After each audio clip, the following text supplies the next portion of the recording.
All right, we are streaming. We're here. We're doing the thing. So that's super cool and exciting. So yippee for that. Do I want the left meter here or there? I don't know. In today's live stream, I'm gonna work for a little bit on the song that started yesterday. We kind of have an idea. It's I don't know. It's a little melodic, kind of happy jaunt. Should be fun. Sounds weird. I think this section sucks, right?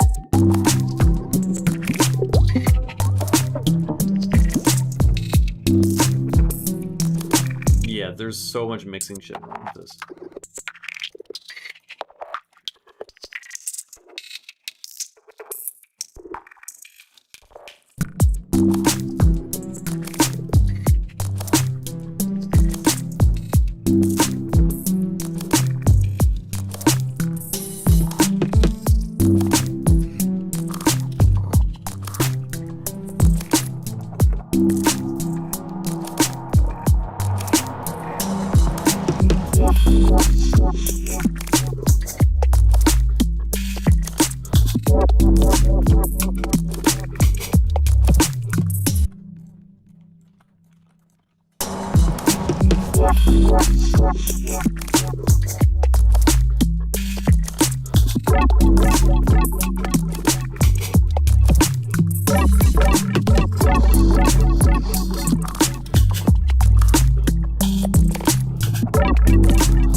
That just doesn't sound good.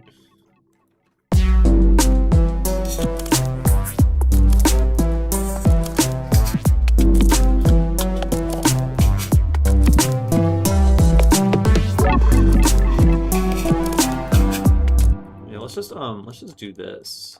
So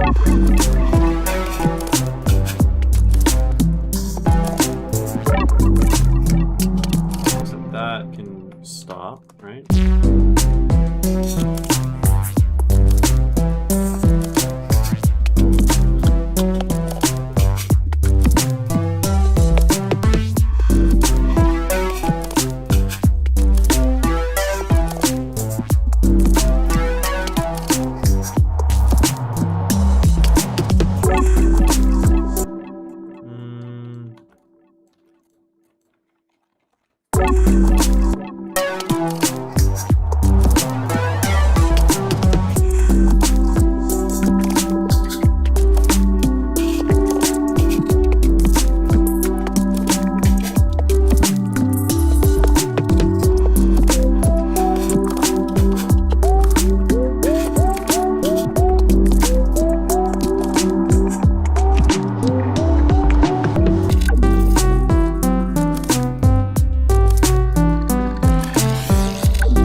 Going on.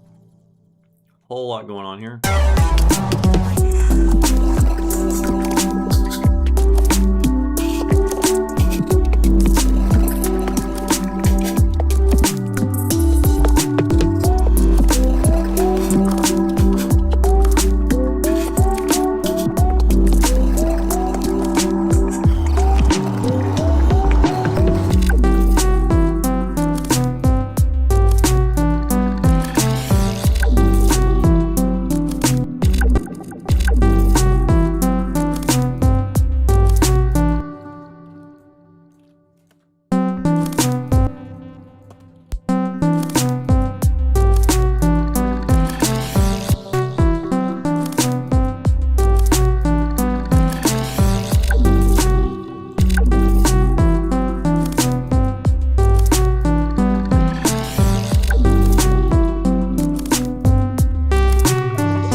guy's fine. There's another... Oh, all this is down here. Yeah. You're not helping much.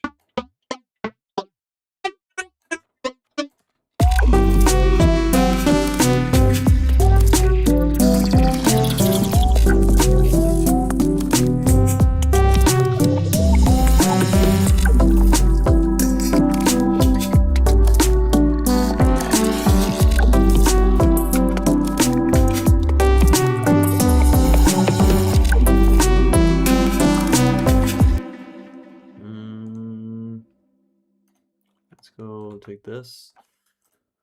I guess we want all of this probably in the same group. Let's move all of you up here.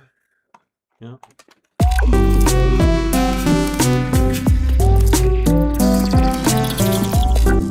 Okay, let's take all of this and shove all this in the chords and melody group. Hey, thank you, Gavin. I appreciate that. Appreciate that a lot. Thank you.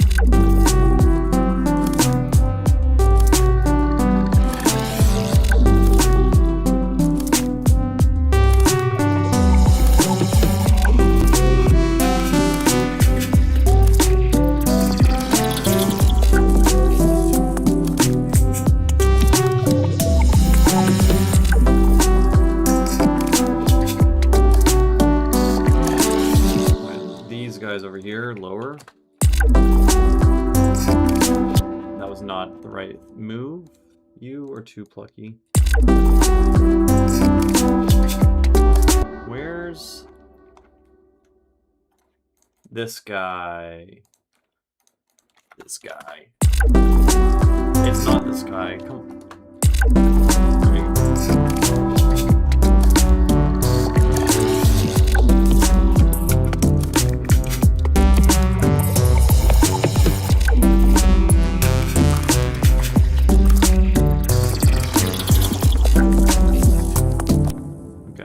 Let's do less reverb on this.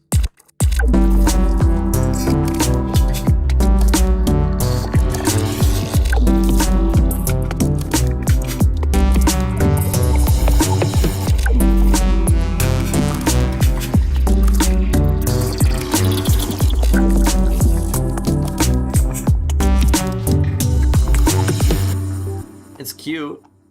It's kind of cute.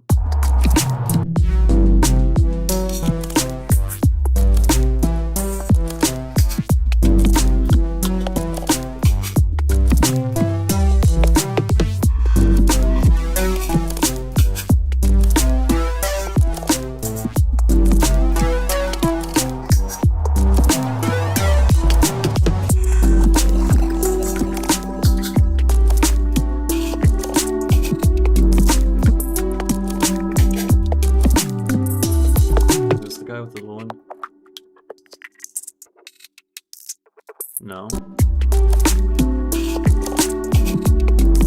This guy.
That switcher doesn't work.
like it. Can we take this?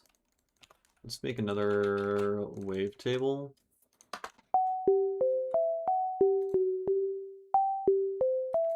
And then, what do we want to do? Noise?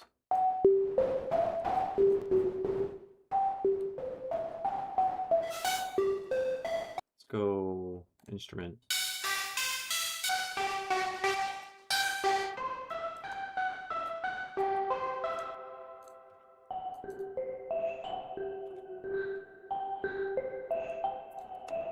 What if,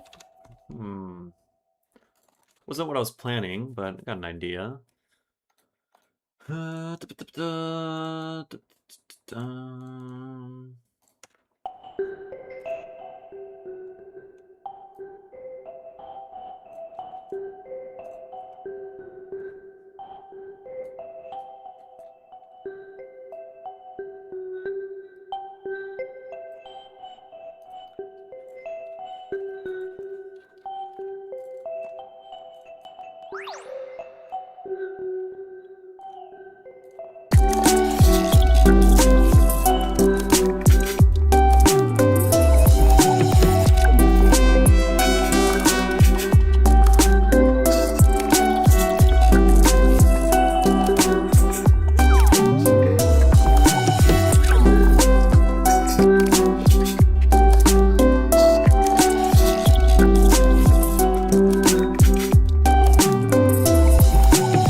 That's kind of cute.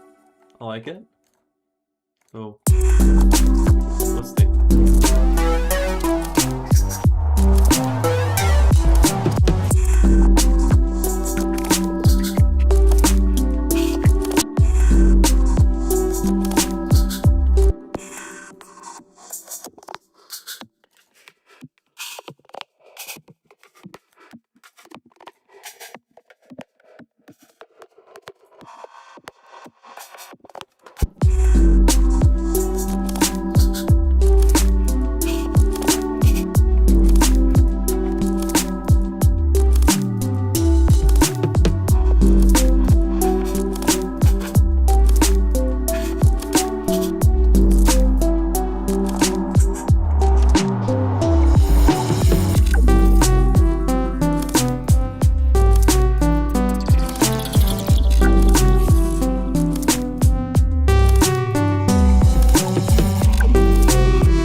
me...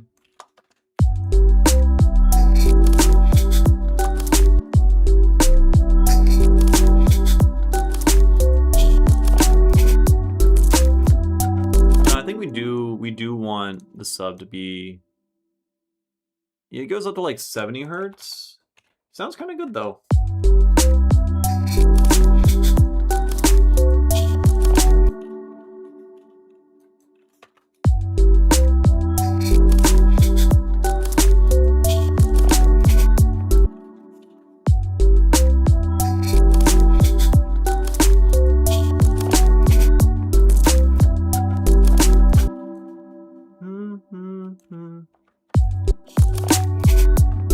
Yeah, I think that works.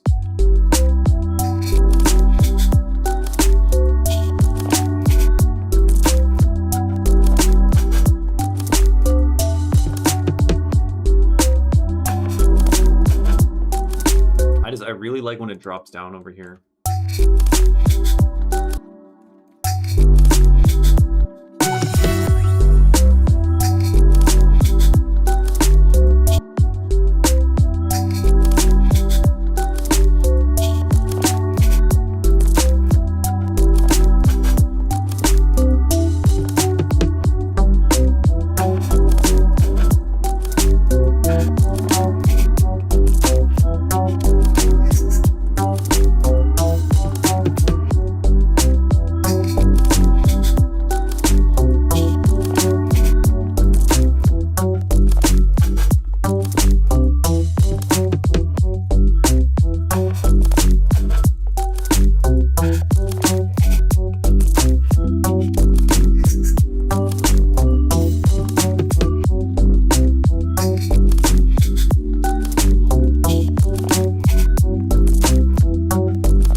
Philly sounds like a bit much.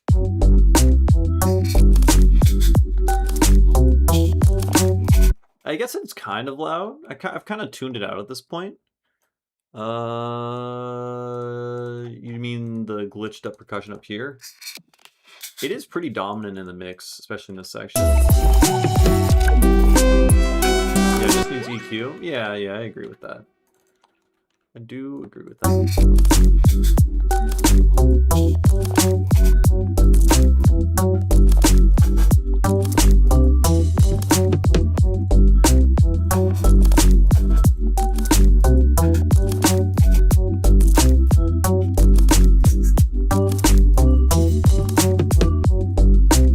No, wait, the sub layer kind of suck. You...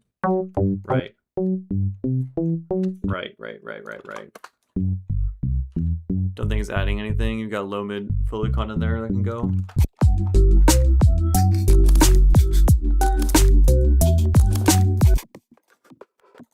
Yeah, you can't really hear that at all. I mean, I'm usually of the opinion... Honestly, I've been more and more going towards the approach that, like, I don't cut out things. If I can't hear it, I'm still not gonna cut it out. I try to generally have the approach of only cut out things that you can hear are causing an issue, because like sometimes, you know, you can make stuff kind of sterile and lifeless, I feel like. With the exception of like, you know, low end or whatever, right? Like obviously you want to remove mud from your low end for mastering and whatnot. But I mean, this might sound fine. I think this would be fine in this case because it really is like so minute. And what is there when I like solo it sounds kind of bad. But generally, I think I've been having that philosophy. Low mid is pretty tough to monitor and creates muds. That's usually the place you try to clean up to get rid of masking. Gotcha. Yeah, in this case, maybe it's totally fine.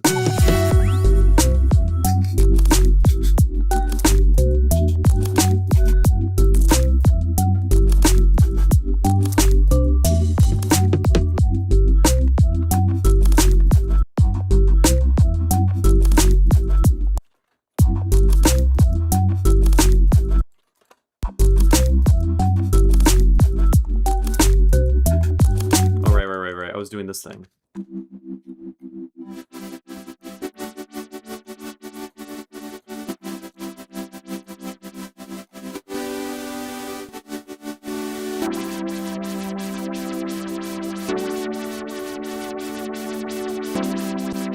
So this is a polyrhythmic auto pan. Basically, you just got a left and right auto filter.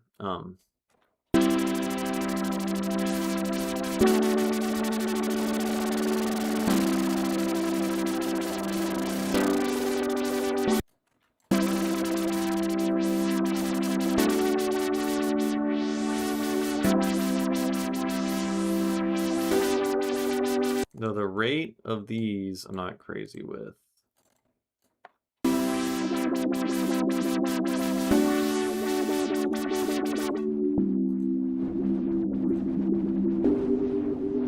How did I do it before? I think I want these to be bandpass filters.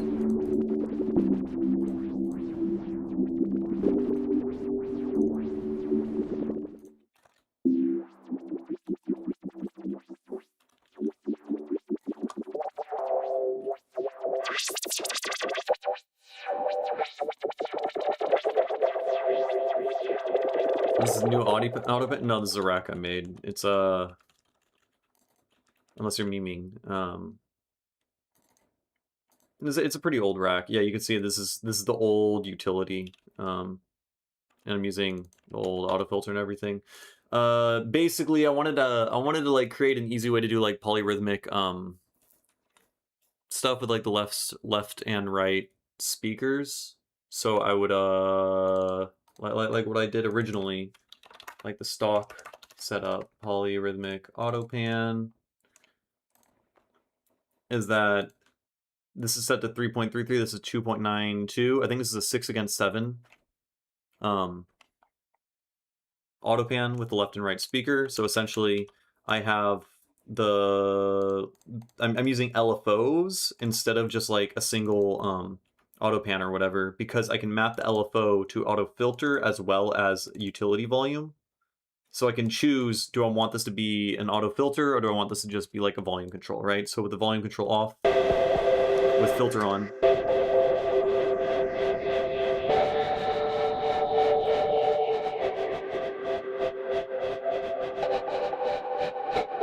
right? And so you can hear it split on the left and right sides and come back together in the center. I don't really like how that is facing. Oh no, I just made it unstable. I made everything worse. Anyways, it can sound kind of cool in certain scenarios. Like for instance, you can modulate the rate.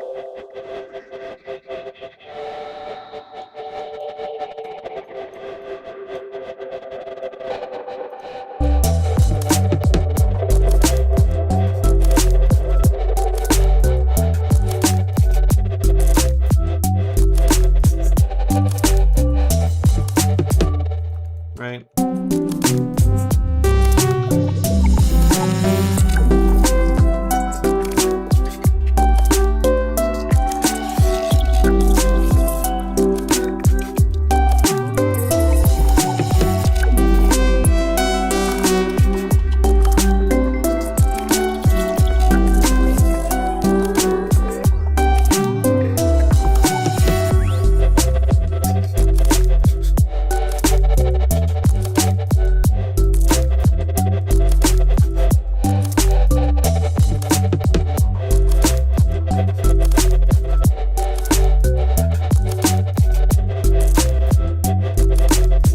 Pitch at work again. We want this up an octave.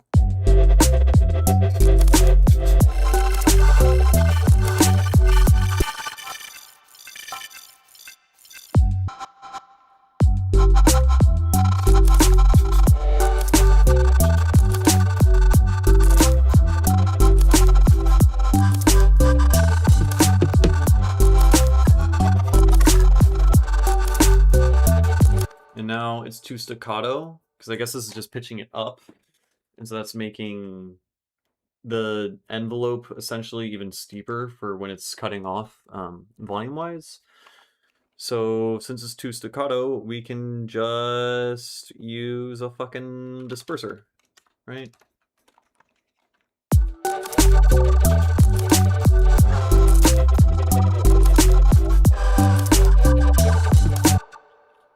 I don't want to do this.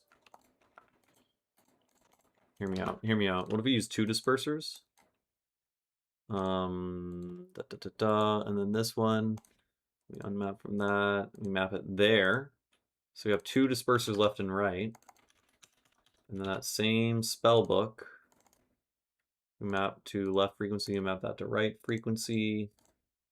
We shuffle these up, make them all wacky.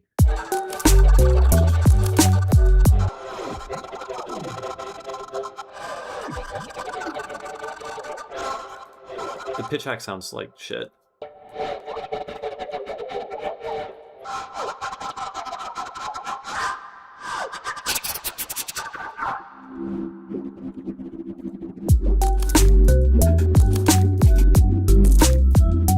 Sound design session, or is this happening in real time? What do you mean? I'm making a song right now, and I'm just like doing sound design in the middle of it. Is that what you mean? Like whilst working on stuff, squelchy stuff. This thing over here. These guys. Those guys.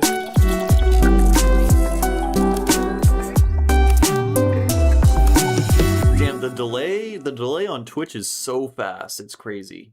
I'm not used to someone just like responding to me within 5 seconds. That's weird. Those sounds, I went over it a little bit a couple streams ago. I made these sounds like 6 years ago. It involves disperser and repitching and delaying and warping and glitching shitty sounds over and over again. And I don't fully remember how to do it. I want to say in this stream I end up finding it. I go through the old project file.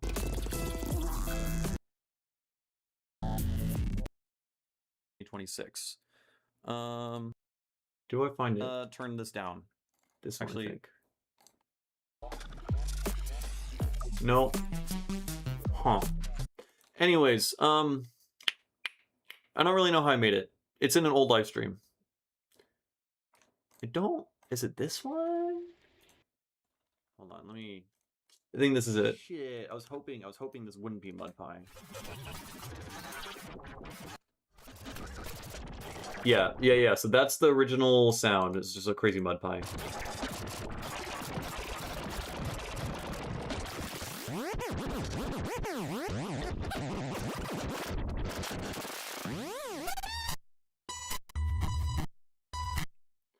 Okay, so there's high feedback on a delay. This sound has already been reset. Anyways, I use that sound and I cut it up in a bunch of different parts and I like delay different bits and I don't know. It sounds like this. This is the original thing. Oh fuck.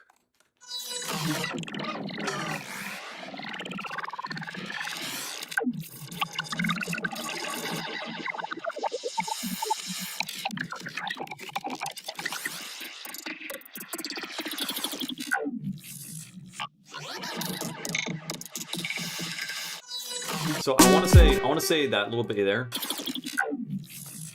which I reuse here. I'm pretty sure that involves a vocoder. I want to say. I don't know. But yeah, I don't know. I reuse it pretty often. It's kind of frustrating because I don't really remember exactly how I made that sound. But yeah. So sounds like vocoder. Definitely, that's like the weird. You definitely hear the like linear. I want to say that's like the pre-ringing linear, or not pre-ring, just ringing from the linear phase filters. Even though we were just talking about that, like I definitely can hear that in a sound design context.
Honestly, maybe I can't get this to sound like how I want. I'm kind of going for a very specific sound.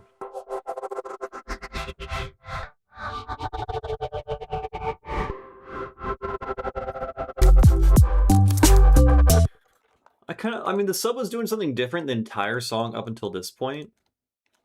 Maybe make it follow it less. I've been listening on headphones the whole time, so maybe it just sounds better in this context, but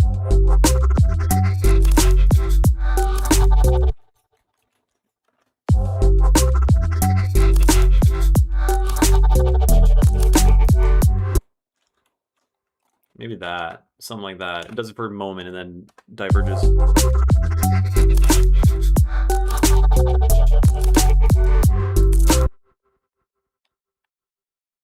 Maybe.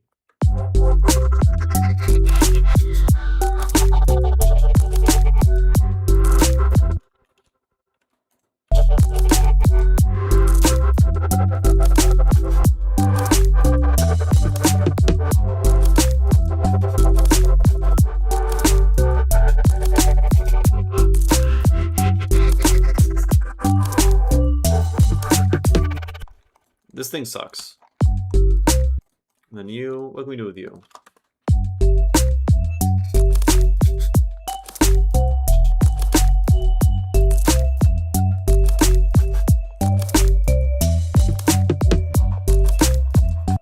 Let's go.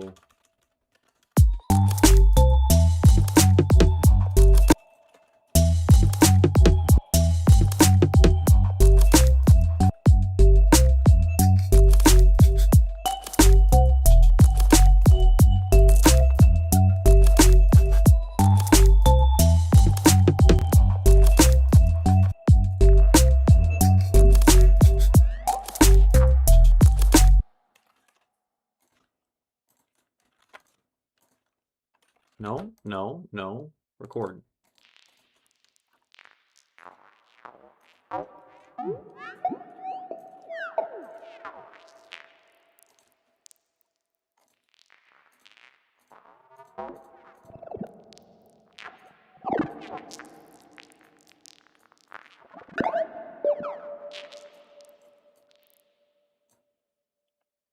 Please.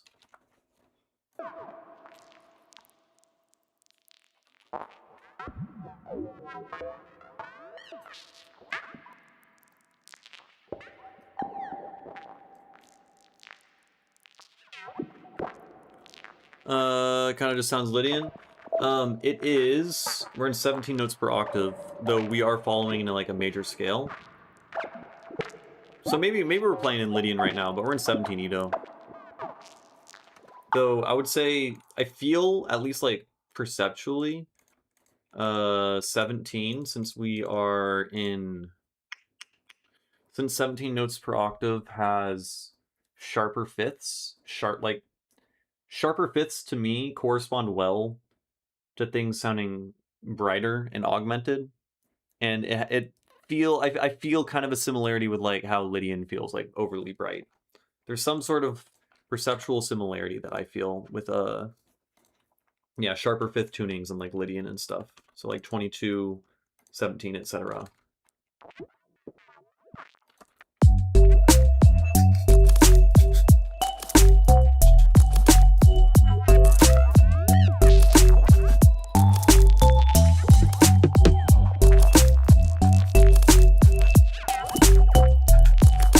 So this guy's like a little too crazy, but we can like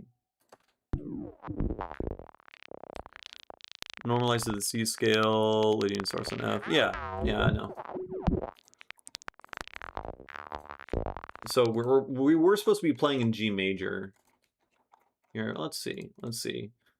We're playing, that's our tonic. Which is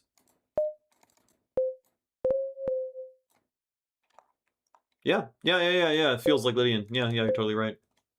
Because we have our keys in G, but yeah. Neat.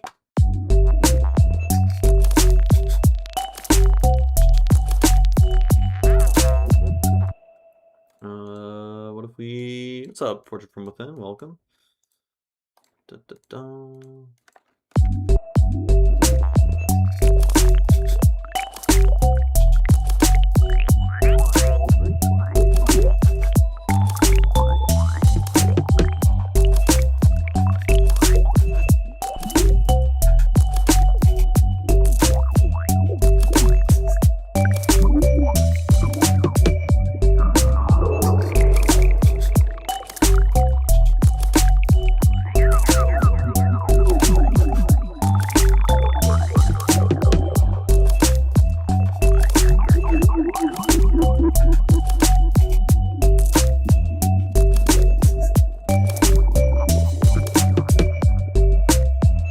Expecting that to be brighter.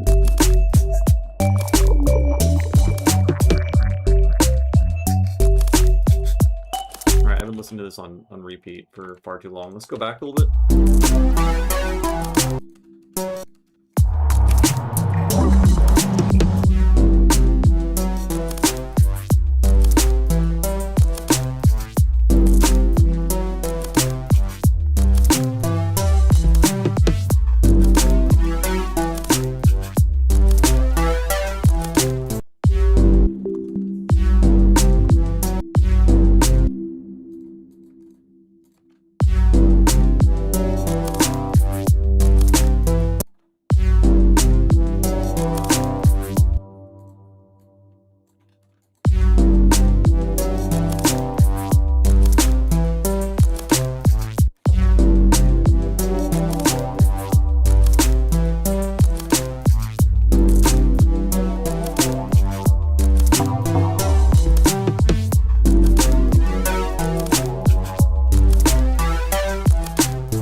For sure.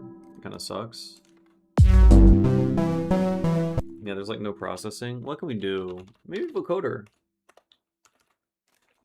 Maybe.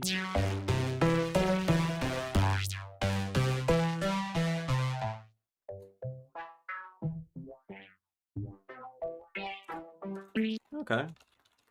Flatline it after.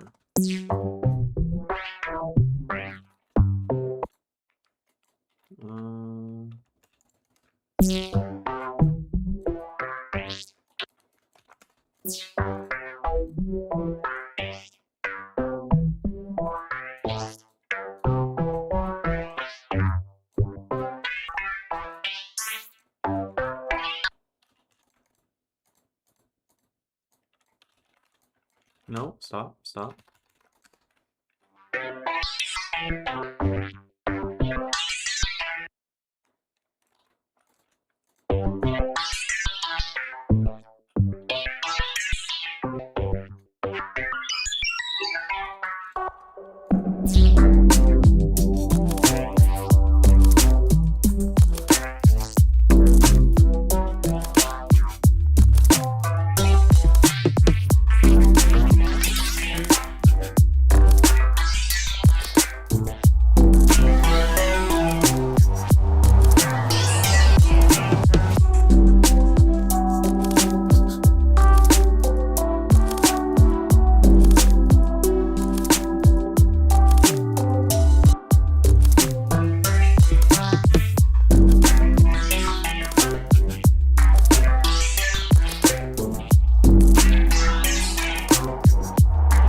It's just called squelch generator. Yeah, this guy. For tone like this, honestly, roar. On what exactly? Probably you're talking about the vocoder thing? I think it's fine.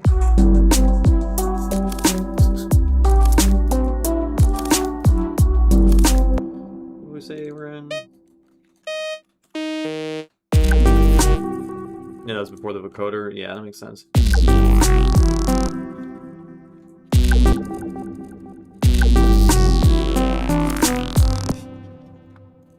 Maybe we put that over here.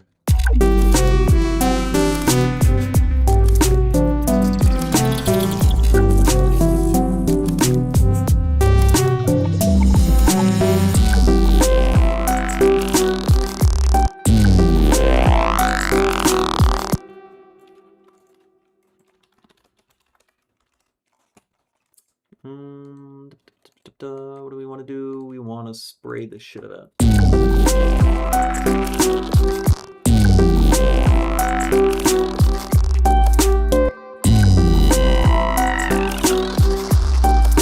Yeah.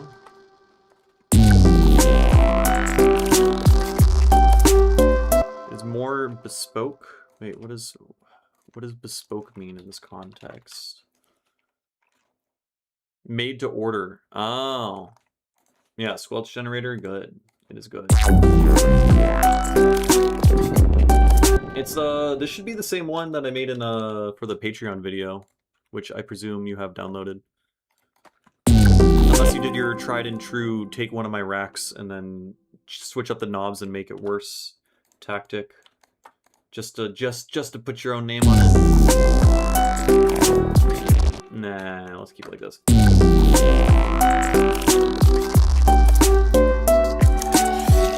I like that. I do be liking that. And then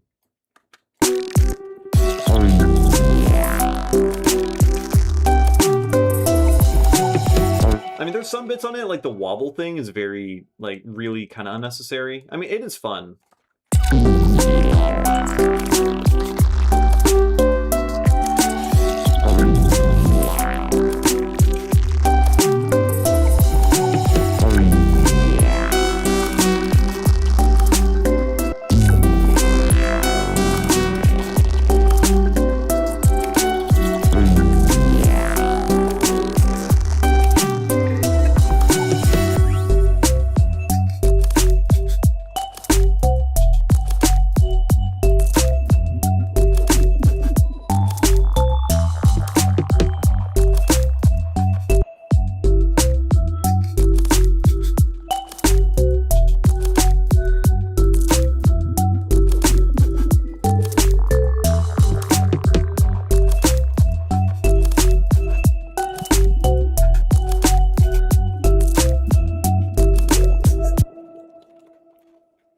Starting to get, I'm already bored of the bum bum bum bum bum bum bum bum. It's already kind of grain disintegration goes a bit foolish. Yeah, it's pretty good. I need more quick ways to do that effect. I mean, grain delay is just so fast. I just end up using stock shit for everything. It's because workflow. Except I want this super wide in a weird way, so we're just gonna fucking I just put this rack on fucking everything, man. I don't know what to say.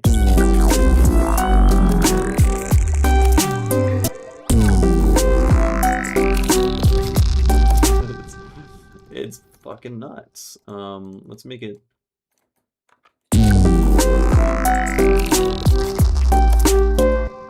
the way it disintegrates now is kind of weak because of the flat line.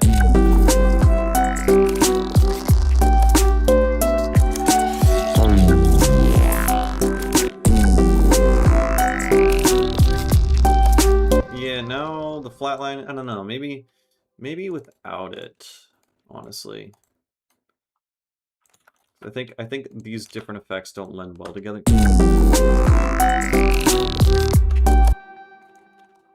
And then start mono.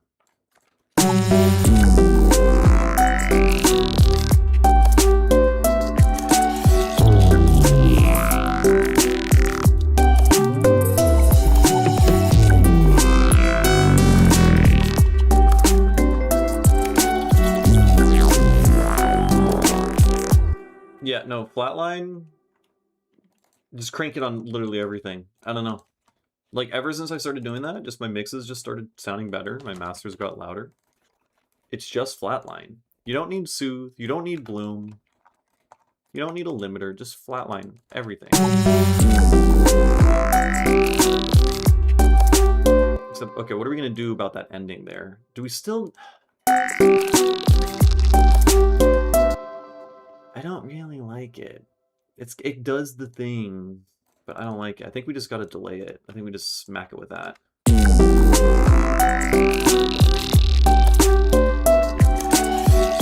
Maybe just like that. Yeah.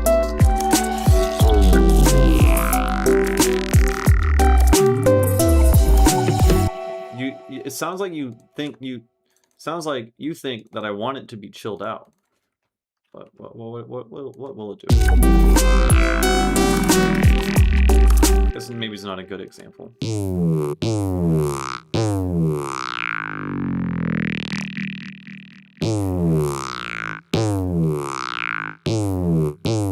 it's kind of the same in every context, at least on the sound. No, it's different. Why do you sound different every time? Maybe it's like a really high release now because of the...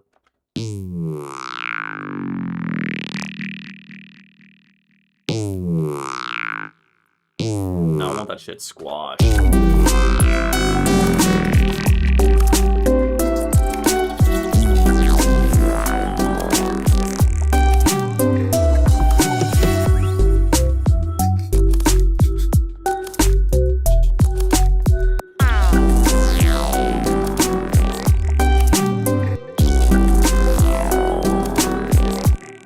Now I want this guy.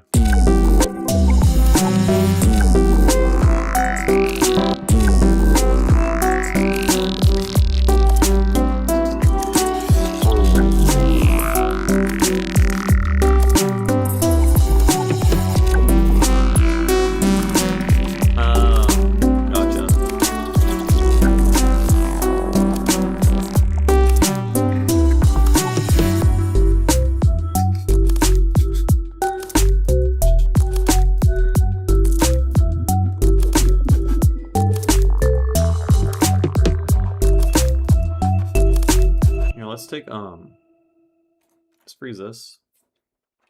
Try to make something out of this. I don't know. Ow. Da-dum. Take you. You go here. You sound like that.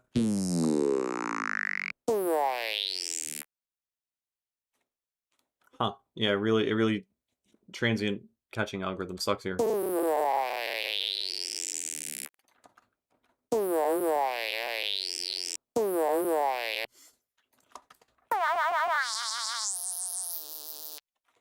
Interesting, interesting.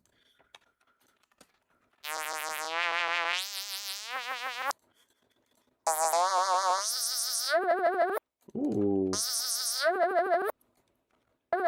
I like that. I don't know what to say other than I do like that for some strange reason.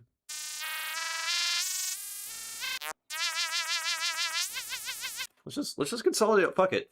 Let's just consolidate all of this, and then let's put it in the sampler, and then let's attach an auto filter to the sample. Wait, that's something you can do internally, right? I was gonna use a MIDI LFO or a MIDI envelope, but like I think you could just there's a fucking filter in here. Right. So wait, amplitude envelope. I never, in all my like 7-8 years or whatever using Ableton, I don't know how any of this shit works. I want this on slice mode, and I want to go like that, like this,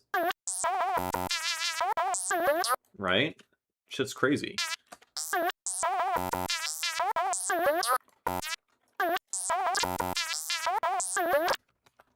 Insane.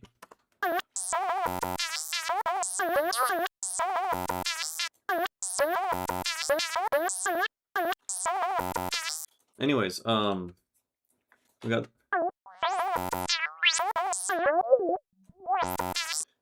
There's an envelope. There's pitch bend. I know there's pitch bending.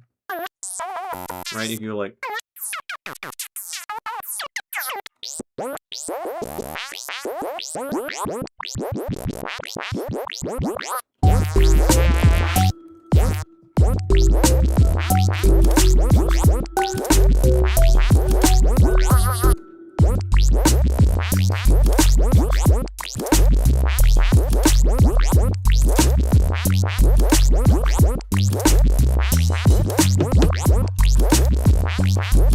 Insane. Nuts. You just loop one thing over and over again.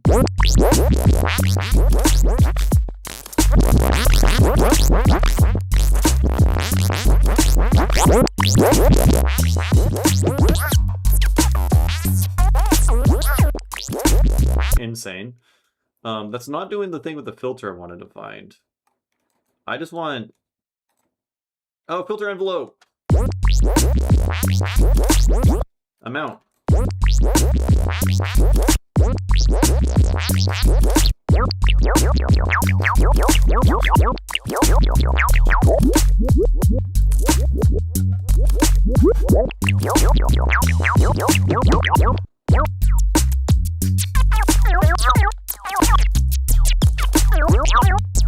I'm finding new sounds right now. I've never made sculptures this way before.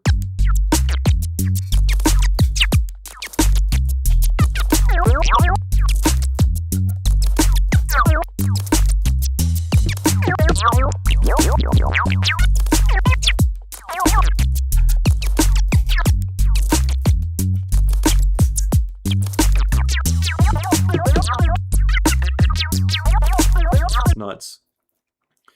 Granulator 3? There's a 3? I use Granulator 2, and I have Grain Scan. It's fucking people with motorcycles going crazy outside my house.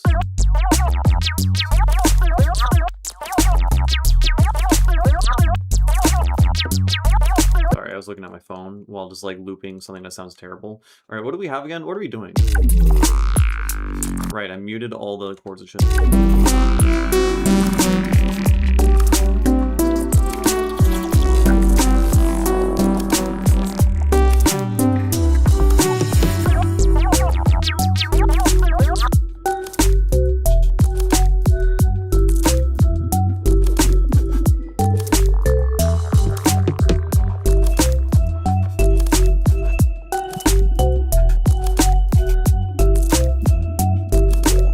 Is it worth it? Is it that much better? What does it do that Granulator 2 doesn't? If it's like crazy modulations and stuff internal to the synth, frankly, I'm not going to use it because I'm just going to end up using the spellbook and making the spellbook do all the things for me anyways, which is just what I already do with Granulator 2. You can only use an MPE enable. Oh, so it's MPE compatible where it used to not be. That's cool. I'm not going to use it like that, at least for now, but they made the interface better. The interface was pretty bad in 2, I suppose. New Mindex. Okay, I kind of want to peep it. Is it on SoundCloud? Is it on SoundCloud? It is not. Bandcamp. Mindex. Moving what? No. Yes? Is Moving Shadows, is this a new thing? No, this was released in June. All right, this is what I'm looking at. New Mindex. Instagram. Mindex. Gib. These are lies. I'm being lied to. There's no new Mindex. It was just a clip. Oh, on Instagram. I just didn't look at it, frankly, because it's him sitting in front of a thing and nodding his head, and he's doing the thing that everyone's doing. Some of my most recent he is talking to the camera. The first one. can't look at him doing it. I just can't.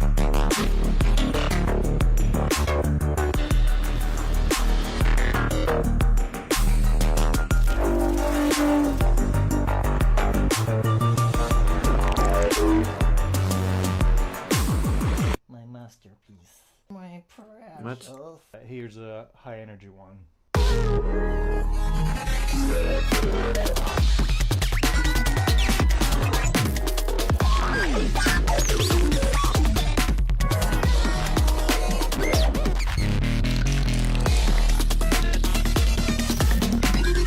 Do not scroll away. Yeah, I'm scrolling away. All right, I can't do it. I can't do it. He told me not to scroll away. I gotta listen to it in a good context. I can't get the bite size, fucking real optimized YouTube algorithm, you know. But yeah, it sounded cool. It didn't sound like anything I haven't heard before though. Like I don't know.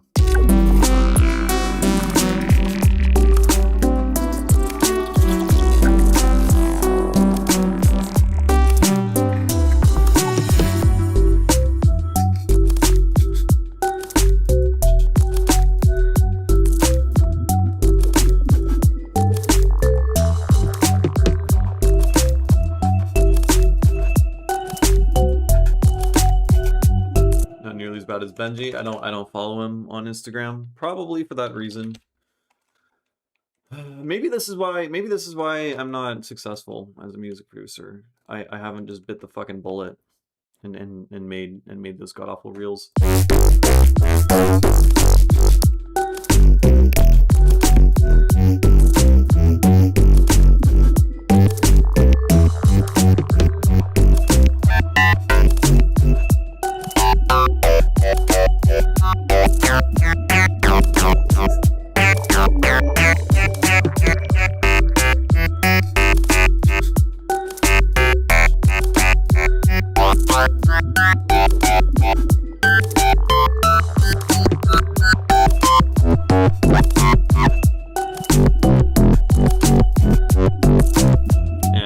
It's boring. What were we doing before? Okay, we had I was like actually enjoying the song previously. Now I got myself into an 8-bar loop and I fucking hate it now.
I don't remember how this rack worked. I followed the AU5 tutorial to make a...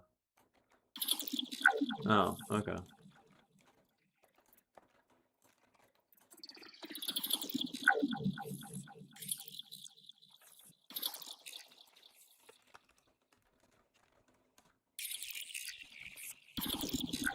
Yeah.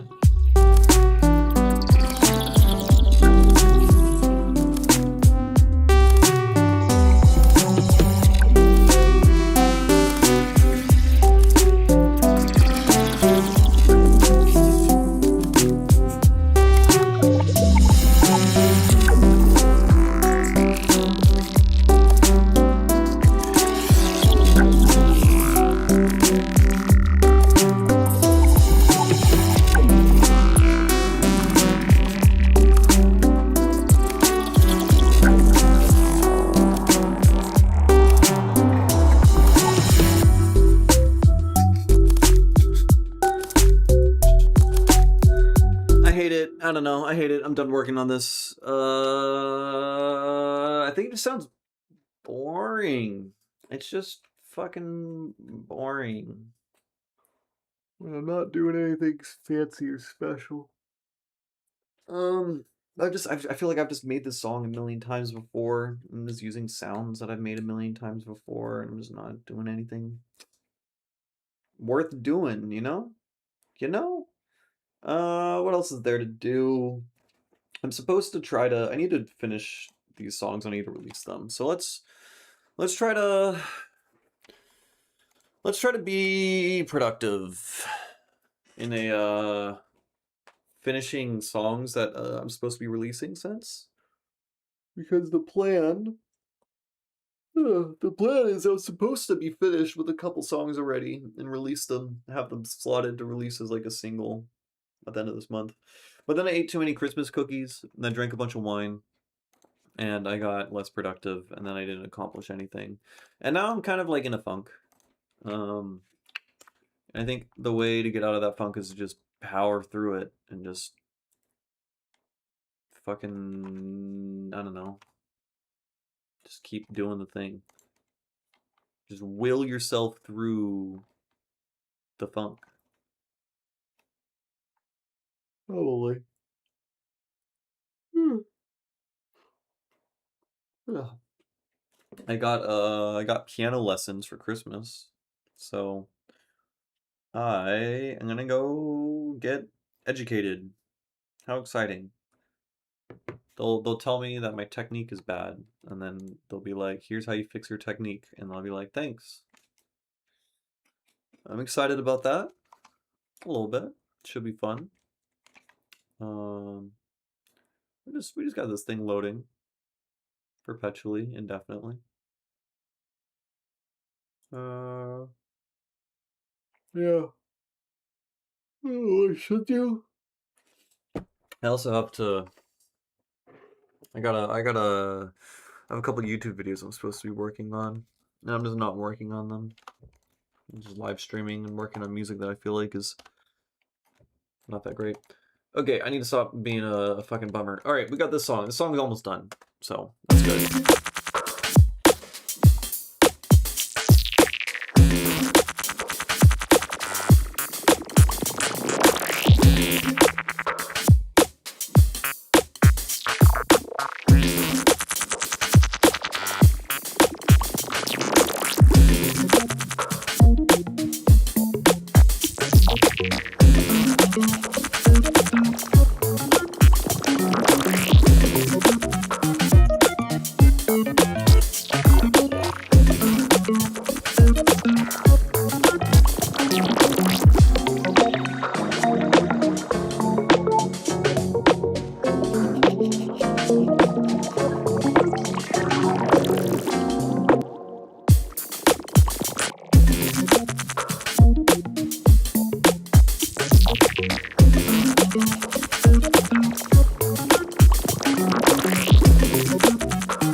Okay, song sounds pretty good. There's like a couple parts that stick out to me still having issues, but for the most part, it's pretty much there. I didn't like how this thing sounded. Just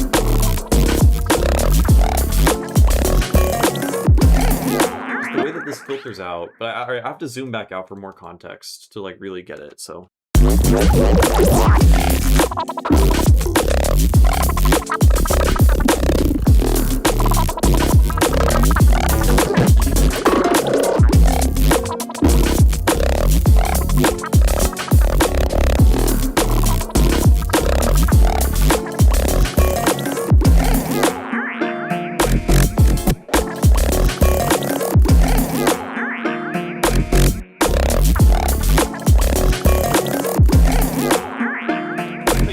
I think it's fine. I just turned it up there. It was a little weird, but yeah.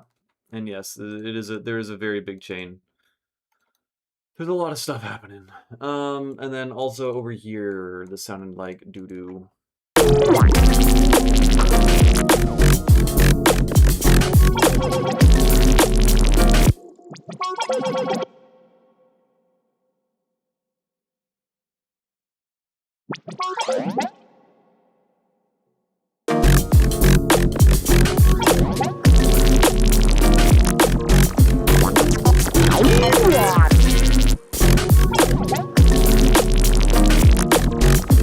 Other VSTs similar to Roar? I don't know. I just use stock stuff for everything, which is basically Roar.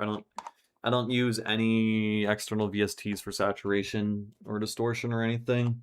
Trash 2 is pretty good. It's discontinued now, and they made Trash 3, which is worse. So I don't know. You can pirate Trash 2. Has some really cool distortion presets.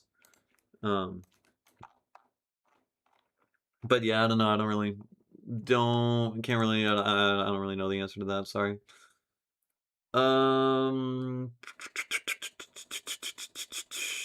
What else was there? Oh, I do think that little guy, this guy right here, right?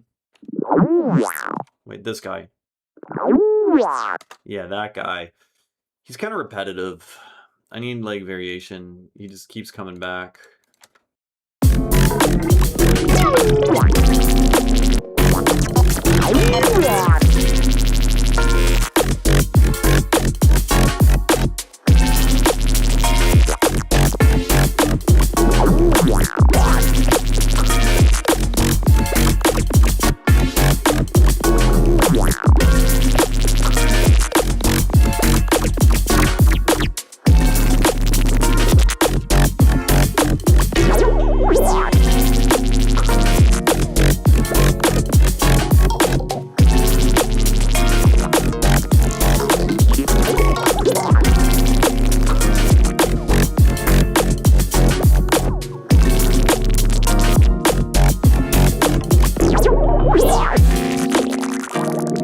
think that's better already.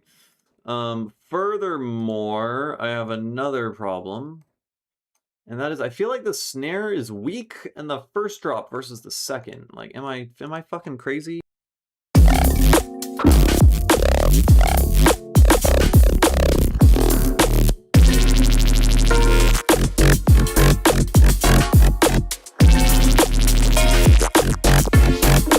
Like, snare sounds worse in the first drop. I guess it's masking and stuff. I don't know what else that would be.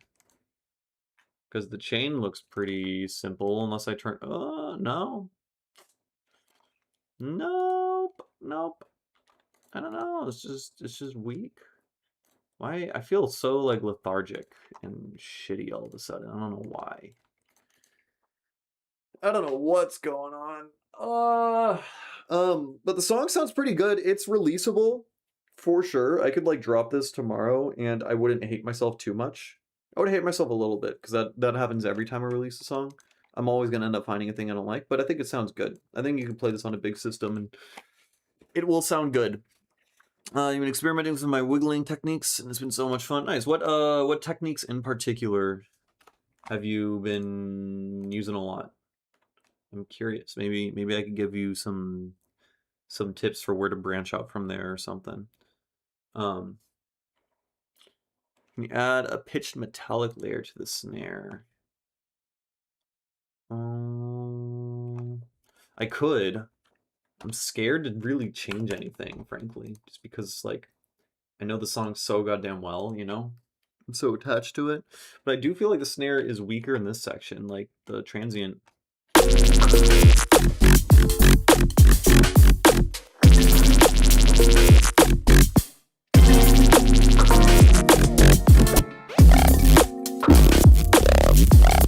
Sounds completely fine on headphones. But on my speakers, if I hear a difference, why is that? I mean, my speakers are better than my headphones, but maybe it's room acoustic related? It would have to be that something about the neighboring like maybe it's getting, the snare is getting masked by reflections of sounds that exist in the first drop that don't really exist in the second drop. That would explain it, maybe, but I doubt it. That's kind of a reach, I feel like. Didn't notice the snare till I said. Auto filter LFOs, yeah, flatlining everything. Flatlining everything is the way. Like when I kind of figure that out, I feel like my shit sounded noticeably way better, like immediately. It's like it's just like the easiest and cleanest way to get stuff to sound really loud and also, you know, good without like OTT artifacts everywhere. Right, you need track spacer. What is track spacer again? Yeah, vocoder, shifty, yeah.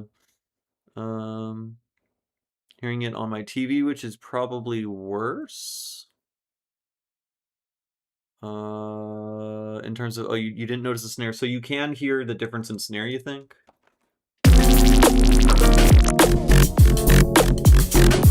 Like that versus.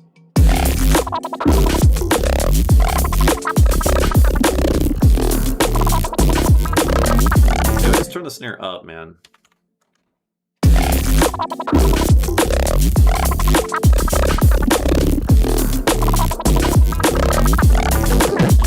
It's here, let's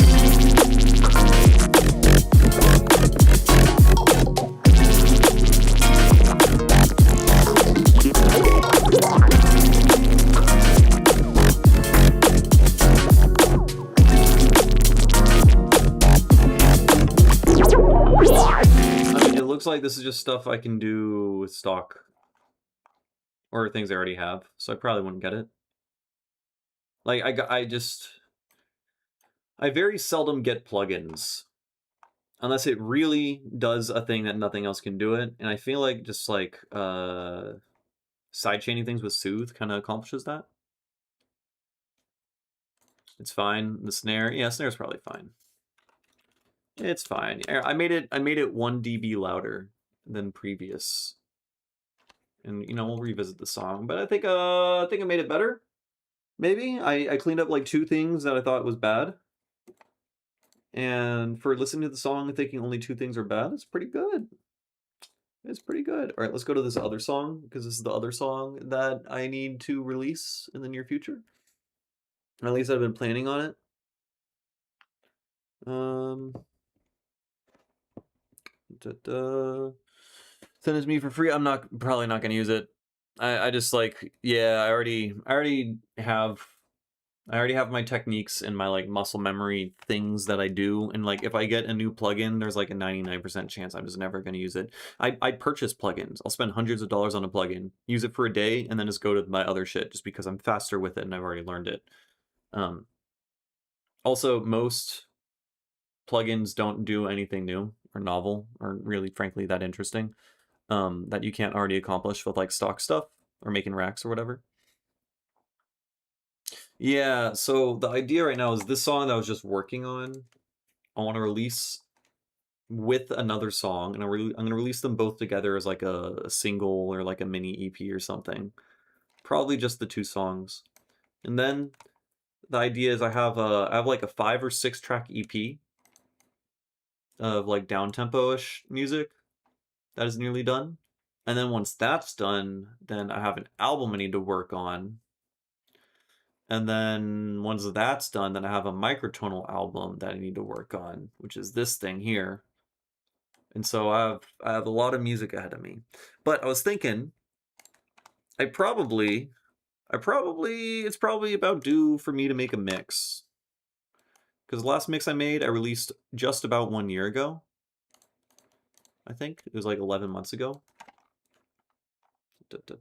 This thing. When did I release you? 10 months ago. Oh, February 10th. All right, we're chilling. No, that's 1 month. That's literally 1 month from now. Anyways, it's probably I could do another mix. I could easily put like an hour of unreleased music into a thing. And it would probably be smart because this mix got like my music like the most attention it's ever had. So I should probably do that. And then all these songs can see the light of day and people can listen to them. How exciting would that be? Super cool. Yeah, producers made amazing music in the 90s with no plugins. Yeah, I mean, on occasion, there are plugins that, like, make interesting sounds that you can't make otherwise, like additive synthesizers. I'm really big on additive synths. But even then, they're just toys. You know, they're not necessary. But you can make sounds with additive synths that you can't with other stuff. Same thing with, like modal synthesis, which is essentially additive. Or some of the weird spectral stuff, I suppose, can make unique things. Zebra's pretty cool. Like, I played around with Zebra for a couple days, and I was like, damn, this shit is crazy and makes sounds that nothing else makes. But do I want to spend all this time to get good at it, or do I want to just make music that I already can make that is good, you know? I don't know. Anyways, here's this other song that I'm planning on releasing.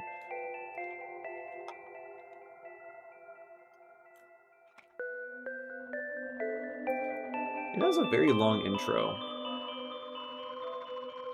Or at least, like, has a normal intro. Just, the song doesn't get crazy till, like, 2 minutes in, but it's fine. It's whatever.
Do I make my own bass presets? Yeah, no, not really. It's mostly just like crazy processing. Okay, so this sound has a bunch of stuff on it. Most of this isn't doing too much. How do I even describe this? Okay, if you've seen the very first video on my YouTube channel, it's called Tipper Squelch's Tutorial. I kind of somewhat show off this rack here. This guy.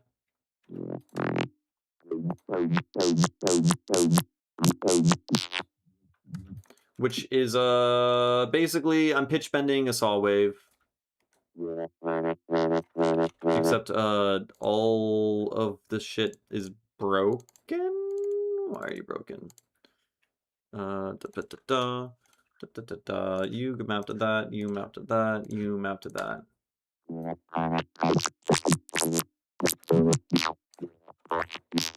Right? So it's supposed to do that, and then that maps the pitch. There we go.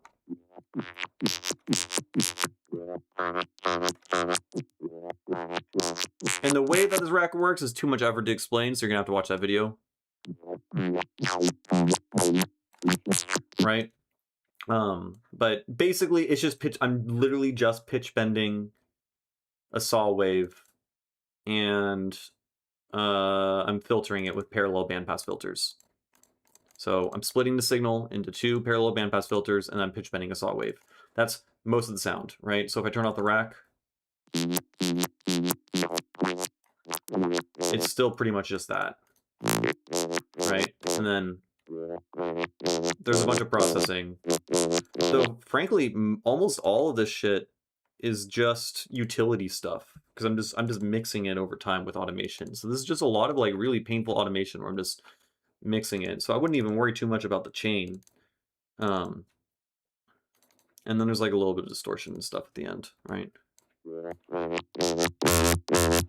Right, stuff like that. But for the most part, it's just like as long as the initial source is good. And then that's processed and I throw it down here. This is resampled. Yeah, roar isn't even active right now. So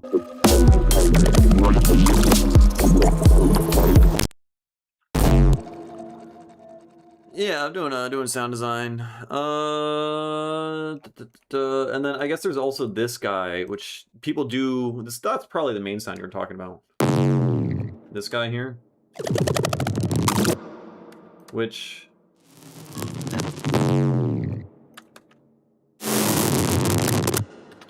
is also kind of a thing. It's kind of hard to explain. I'm basically playing around with delay line feedback stuff, so you can create your own custom delay lines. Right? So you can like create a group and then have the input of that group be I'm getting tired. It's difficult to articulate myself.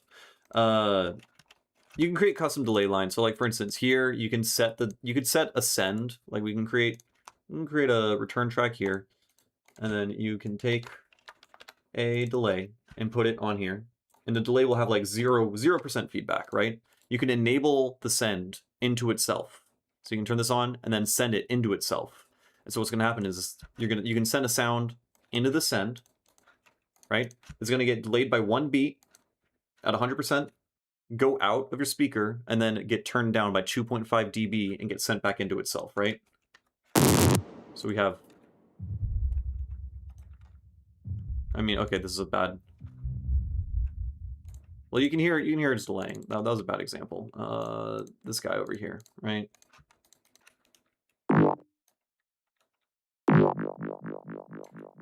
Right, so that's how delays work. But what's really fancy is you can like, then you can put effects inside of it. So I'm gonna put a limiter on here because everything's gonna explode in a second. You can take like chorus ensemble and put that here, right? And then now it's getting chorus ensemble applied to it every single time.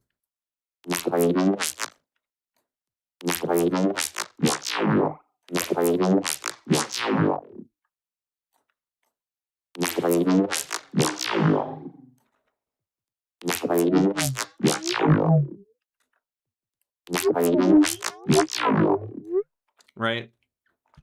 And I made the these sounds by basically abusing that. This guy.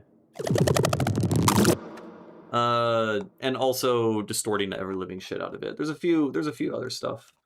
I explain in way more detail how to make that in a Patreon video. So if you'd like to support me and you want to see, I don't know, like more explicitly how to make that sound, these guys here, basically.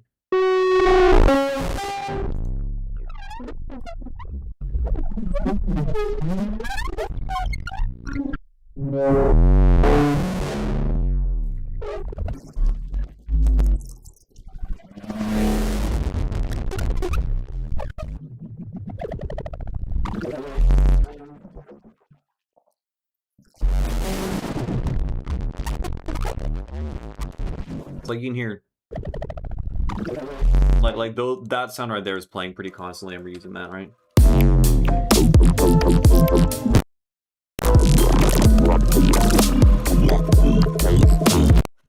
My CPU is shitting itself. That's great. Yeah, so I don't know, resampling, feedback delay lines, distortion, and like heavy limiting and stuff like that. And then also squelches, and then like using squelches as the main input for the delay line stuff, and artifact creating. So there's also another premise where you can create artifacts, which is how a lot of this was made. by, you can, if you'd like take a limiter, the whole premise is you have a limiter, and then you take a utility before the limiter, and you boost the shit out of it, like 100 decibels, right? So you do multiple utilities, right? Boosting a ton, right? It's still getting capped by the limiter. Limiter's catching it. And then if you apply reverb, right? What's going to happen is the reverb, you know, normally the reverb gets quieter, it decays down, and then eventually it gets super, super quiet and then disappears, right? Once it's like so quiet that you can't even hear it anymore, the signal just gets cut out digitally, right? But since we're boosting the shit out of the utility and gets slammed by this limiter, the reverb is going to stay at a constant volume and then just vanish. Right? You know, I'll boost it even more because I can still heard it decay just a little bit. So now it doesn't decay at all. And for some weird black magic witchcraft bullshit reason, I don't understand. I guess I kind of do. If you use really complex wave shaping after the reverb and you distort it, it's going to create weird ass artifacts towards the tail end that you then boost. Right? So now we heard those little artifacts at the end, right? You can play around with different amounts.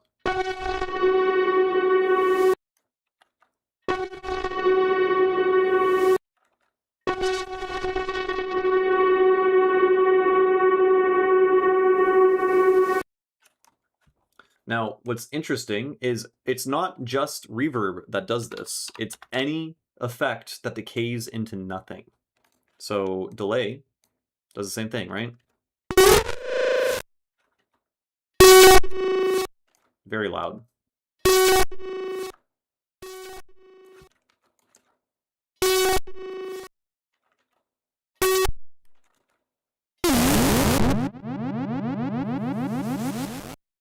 And so you hear it starts to like rip and like tear apart at the end.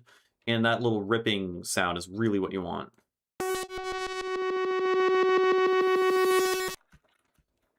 And that's where a lot of those sounds came from. So like, what if we use grain delay instead as our effect? We set it to like spray with a high feedback. Sounds fucking nuts.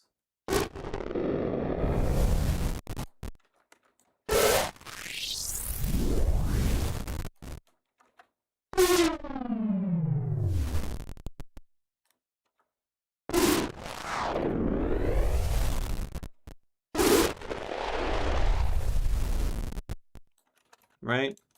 So a lot of that shit comes from that. And then play around with like different inputs, right? So I've been using that one little blip as an input this entire time. What if, I don't know, we throw this in?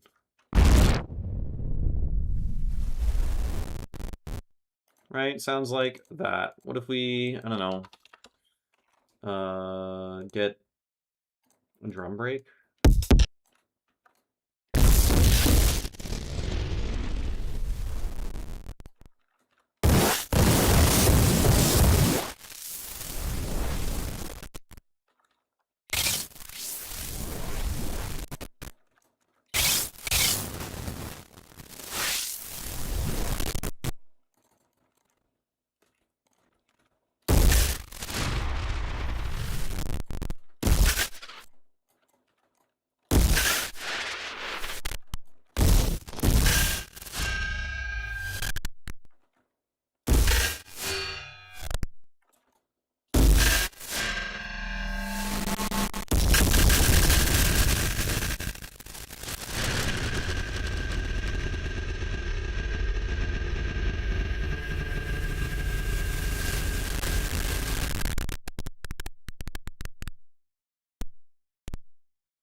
Pretty cool.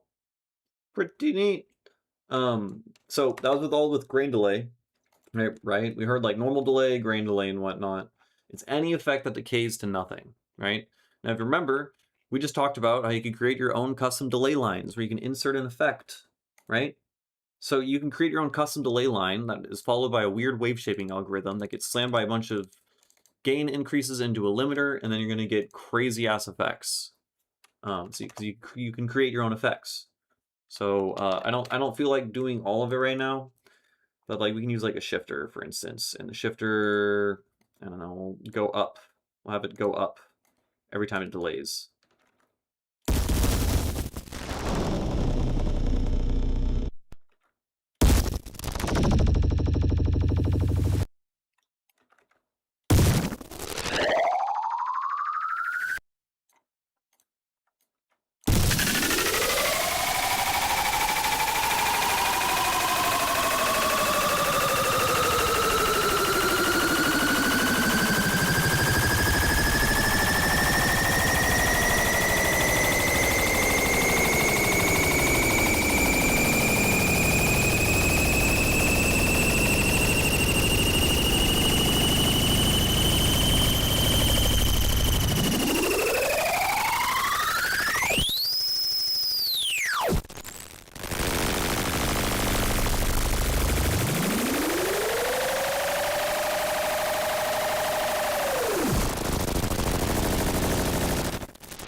Do I use tilt EQ much? No, I don't.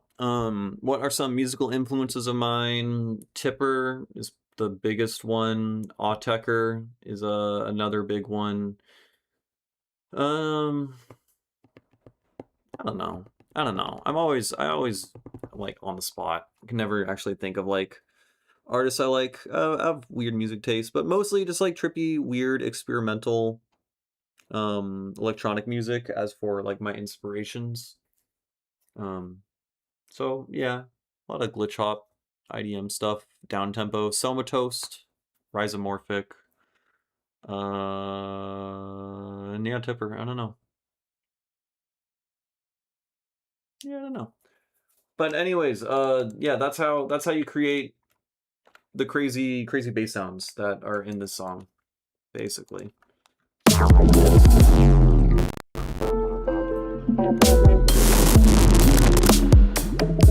Oh, I know why the CPU is shitting itself. It's because I turned on this thing. I have to turn that off. Turn off. Go away.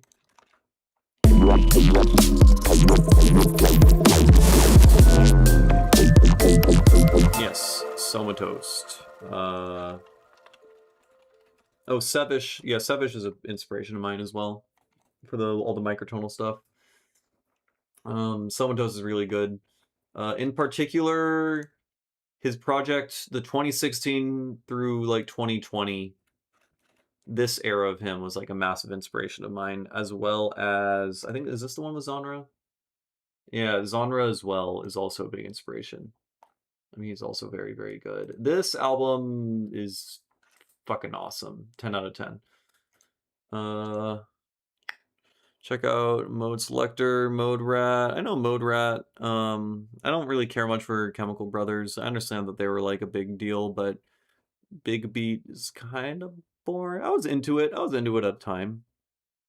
I was definitely into it for a little bit, but it's just not my thing. I don't know. Also, I don't really listen to too much electronic music as of lately. What do I even listen to right now?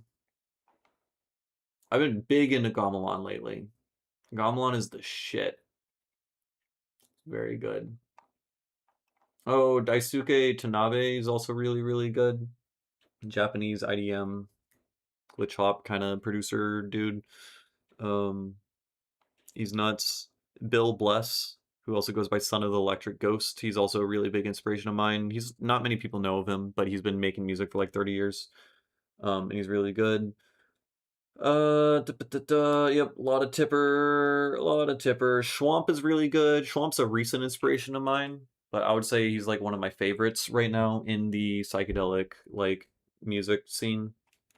He's doing the kind of side trancey, but isn't psytrance, but is like definitely obviously psytrance inspired. It's very melodic and musical and tells stories, and I don't know, there's just like really beautiful harmonies and whatnot, as well as like danceable beats, and has emotion in it and isn't just sound design porn.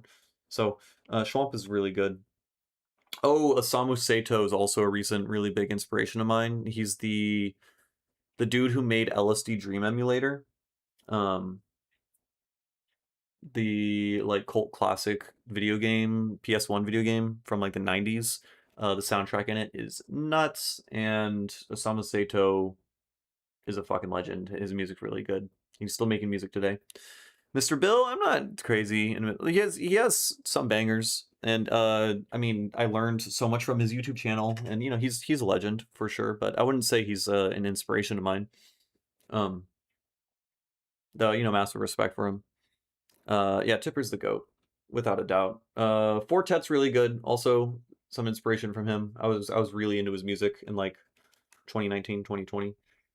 I recently got into Spangle. I didn't understand Spangle really until I saw them play at the Gorge, which is a very recent thing. And then, yeah, Hidden Orchestra is good too. Also a recent thing I've been listening to. And then, I don't know what else. Frequent is good. Frequent's a big inspiration. The entire Glotch Hip EP album I made. This fucking... Let's go... Albums... This thing was like all directly inspired by obviously Tipper, but Frequent as well. Frequent's really good. Hey, what's up, Exon? Welcome. We're just talking about music I like. Frequent's goated, and yeah, his recent stuff is really good.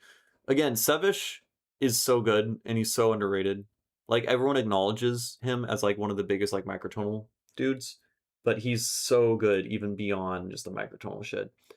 Um, he's good. Ween is also really good. Now, mind you, I haven't listened to Ween much since high school, but I revisited them every now and then. And I'm like, yeah, they were on some shit. I don't like Fish. I've tried to like Fish. I don't get it. I don't understand. Like I feel like if you like if you have a cursory or poor understanding of electronic music, but you listen to Tipper, you'll be like, "Word, I can tell that it is obviously in like a different space or on another level relative to the other stuff." So like I can understand, like I feel like anyone should be able to understand the kind of cult following when you see the production value and just like how insane the shows are and stuff. Fish, when I listen to this, I'm just like, it's just a jam band. I know I don't like jam bands, but like how does it have such a crazy following? Anyways, whatever. Ooh, Sun A Raw, Sun A Raw. It's spelt funny. This guy's a fucking genius. Massive inspiration. It's like, I don't know how to describe it. It's like a dude with a guitar and a microphone making IDM. I don't know. It's like acoustic IDM. This is just some good music. Yeah, as I said before, Autechre, definitely in my top three.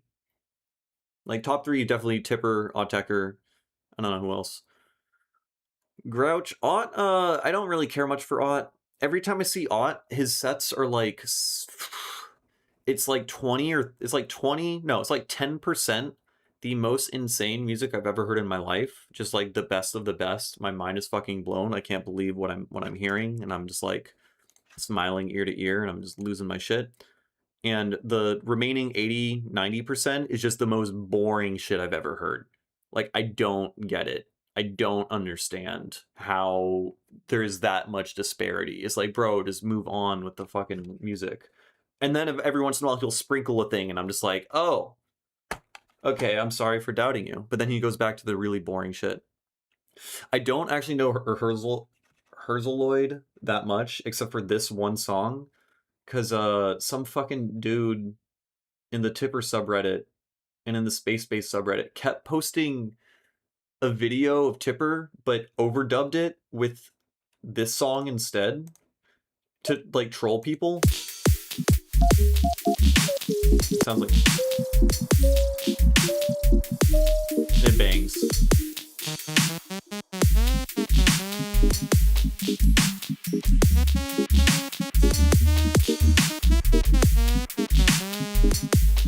And people in the comments naturally thought it was like actually real.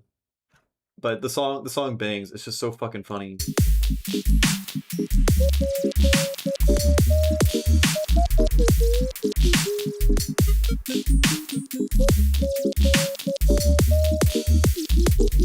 Anyways, I really don't know his music like at all beyond this song, but the song bangs and is very funny. Terry Riley's really good.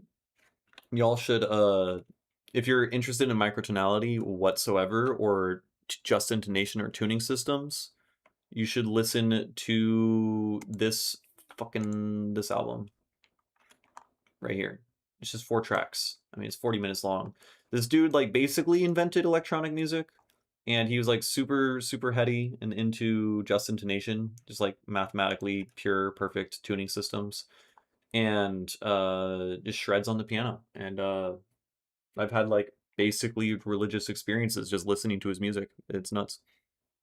I don't know why it's making me think of old Vibe Squad or something. I saw Vibe Squad play at Texas Eclipse in a tiny dome with like 10 people in it. And I busted down so goddamn hard. I was dancing my ass off, and there was like 10 fucking people there at a massive festival. It was at like 4 in the morning or something. But I was glad that I got to see Vibe Squad because I know he's kind of a legend. I don't really listen to his music, but his set was really good. I really enjoyed it. Oh, this song, goated.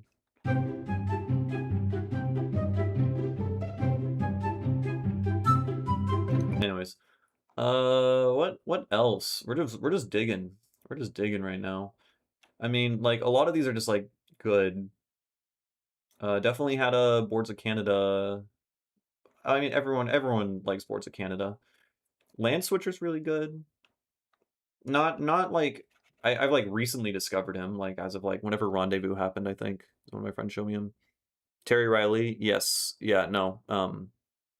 Keep in mind when you listen to his music, if you're interested in tuning systems or microtonality or just intonation or whatever, he's playing in just intonation. So when he'll play these like large cluster chords, Celestial Valley, Terry Riley. He'll play these large like cluster chords, but everything is super in tune, such that it ends up constructing the harmonic series of like lower notes. And so you can hear him with notes creating other notes and then using those new notes to create other notes. And it's just like this really fractally insane fucking experience.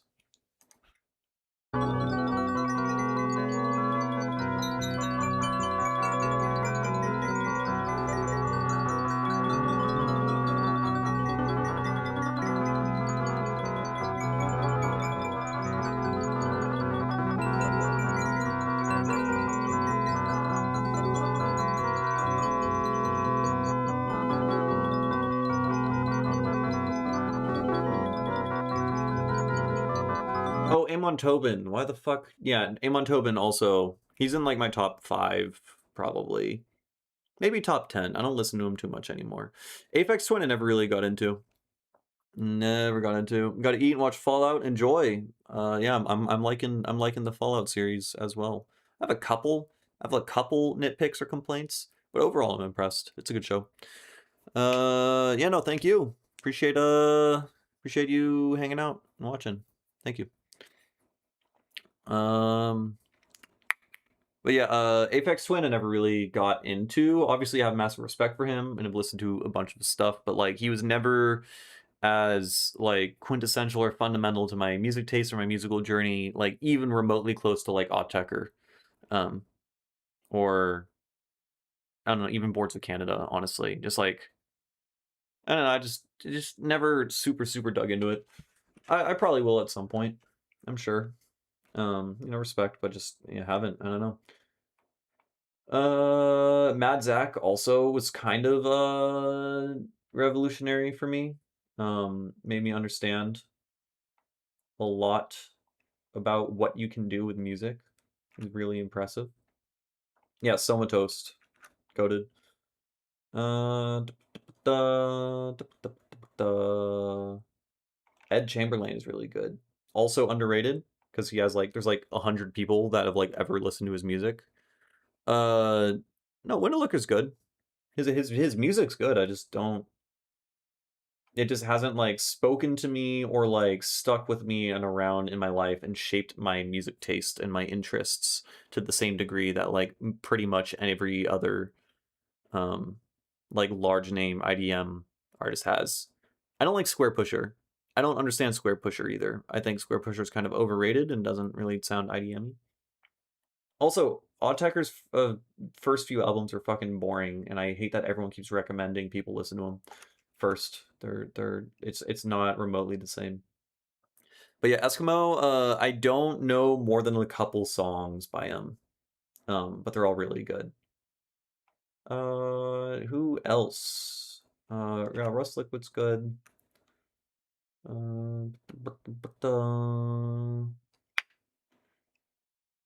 did DMVU was pretty fundamental for my like transition from bro step into more interesting music, I would say.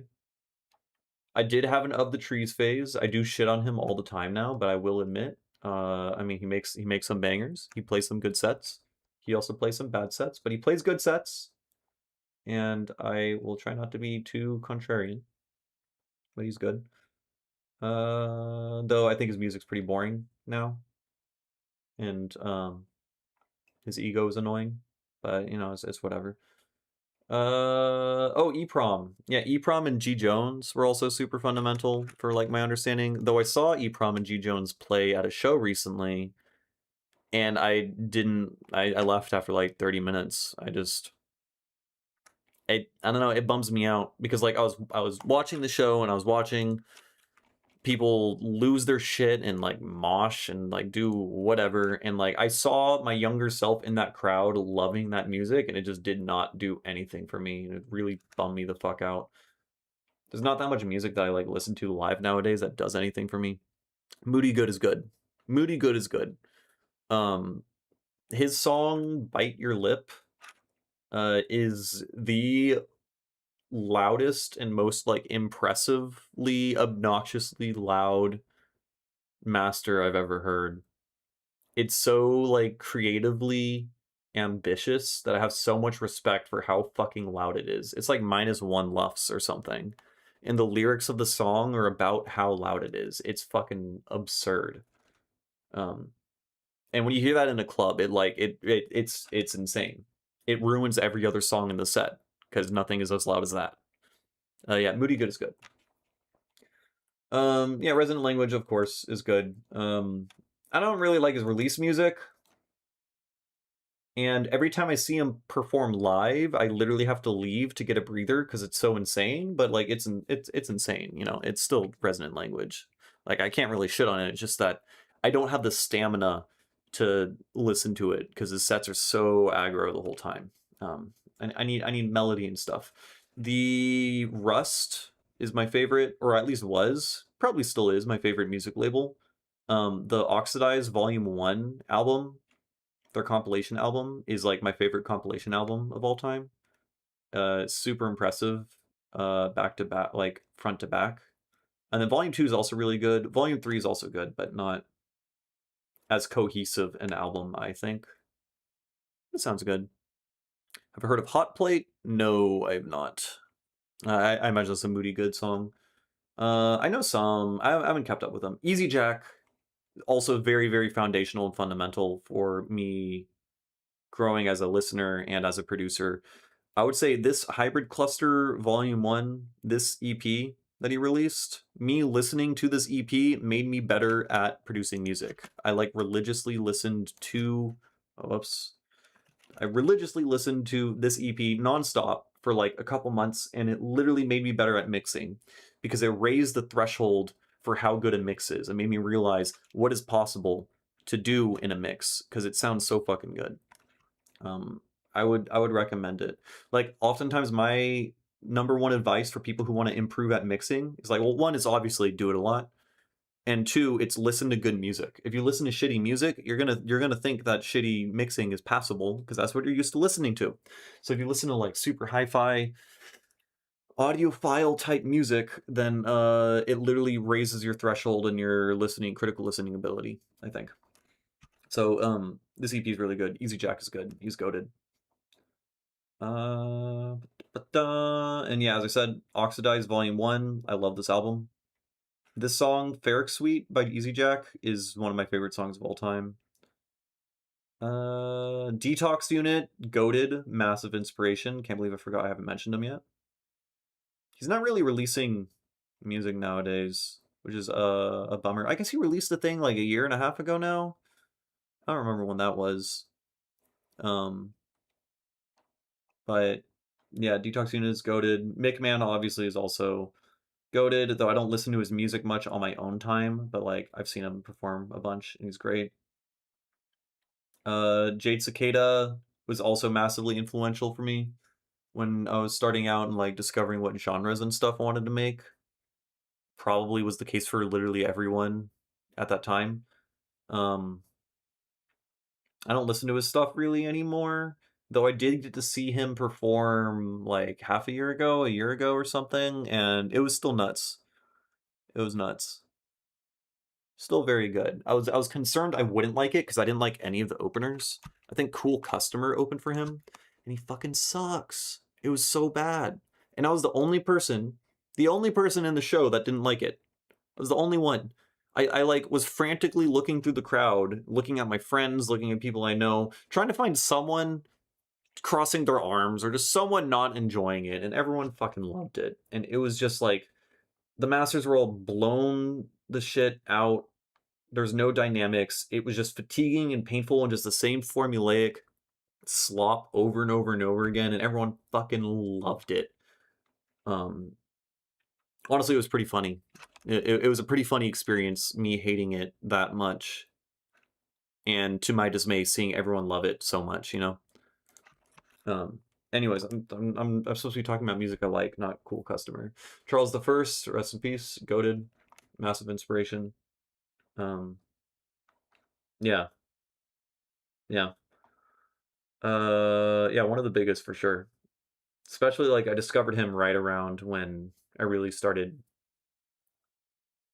decided I wanted to make like more melodic stuff, because originally I just wanted to make bro step and like fucking rhythm and stuff.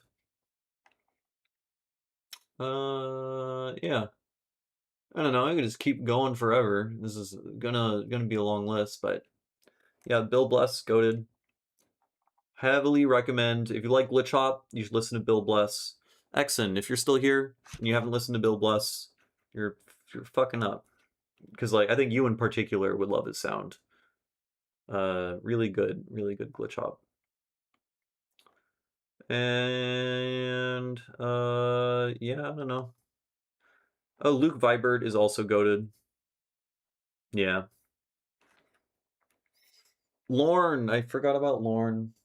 Yeah, Lorne was like, I feel like once a year I rediscover Lorne and realize just like how insanely good it is. Like, I don't know, when I listen to Lorne, I don't think about the production. There's very few artists that do that. I just like experience the song for what it is and how it is. And it's so like perfectly made. And there's nothing else like it. But yeah, Luke Vibert is also really good. Lucid is also really good, as is Flintwick. I was obsessed with Lucid for a couple years. Title just crashed. Okay, cool. Well, maybe that's a sign. Yeah, Lorne is good. Definitely have many memories of being very sad and angsty in high school and listening to Lorne on fucking repeat. Yeah, Bill Bless is the GOAT. I mean, I've said many people are the GOAT at this point in this stream of consciousness. I didn't mean to press play. Okay, what was I gonna do? Oh, this bit here, I need to change this. I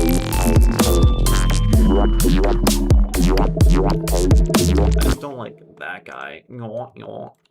Right?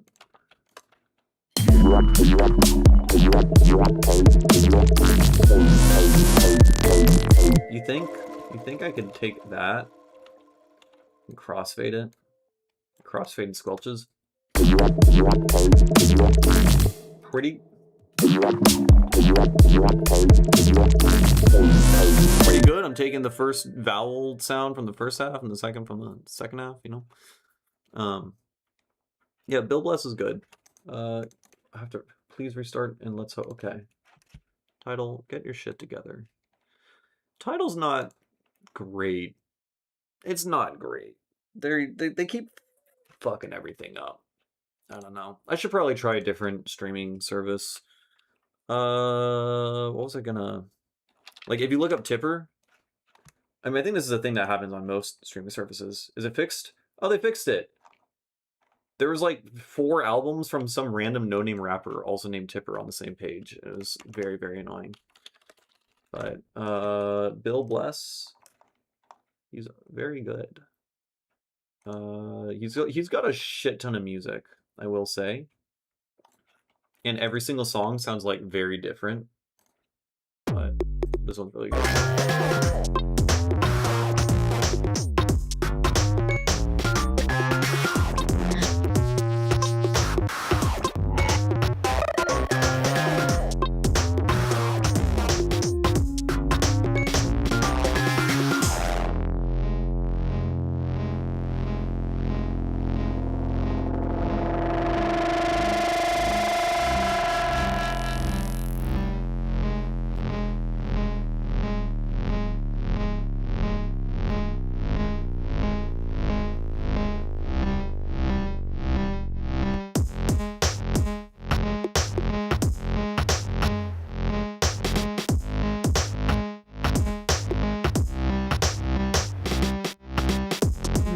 Yeah, he's really good. This one too. This one's also good.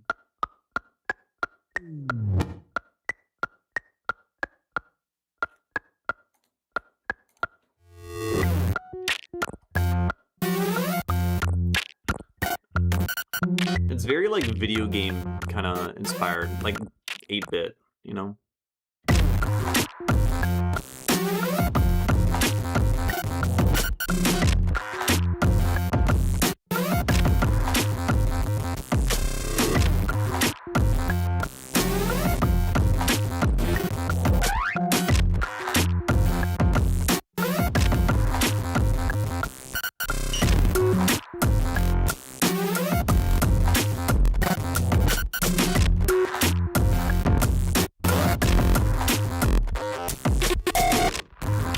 Yeah, he's good. And then this album is also really good.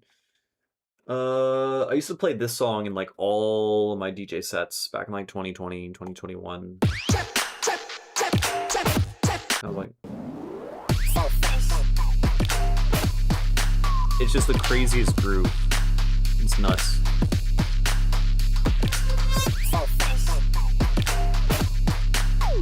And then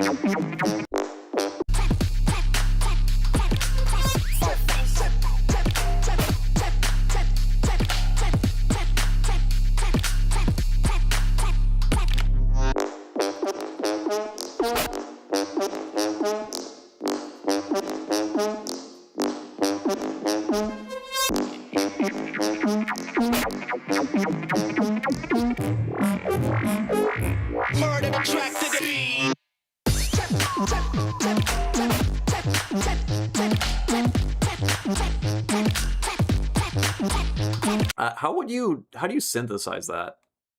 That like saxophone kind of sounding fucking, I mean, it makes me think that like it's just like a weird envelope. You have to be really specific with envelopes involving low pass filters with a high resonance on a saw wave. But like that's everything. So like what else is there?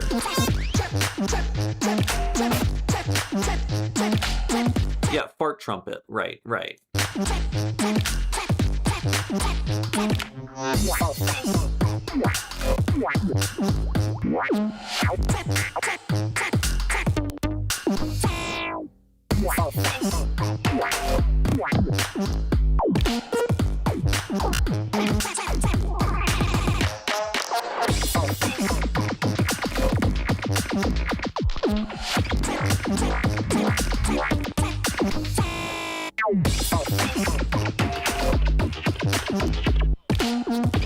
And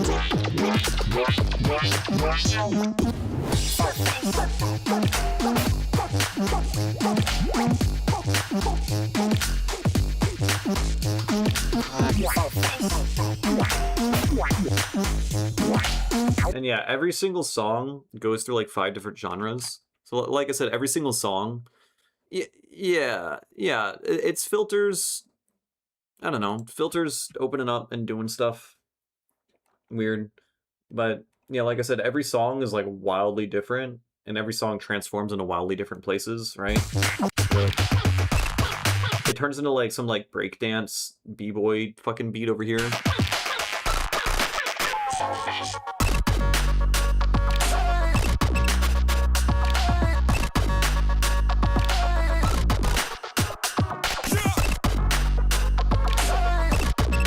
And I love using the air raid siren, how the air raid siren is being like gated to make it like a rhythmic element.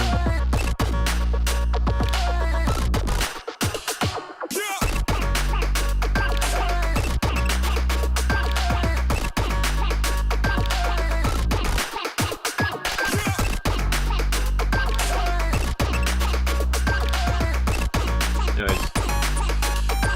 So yeah, it just keeps going crazy.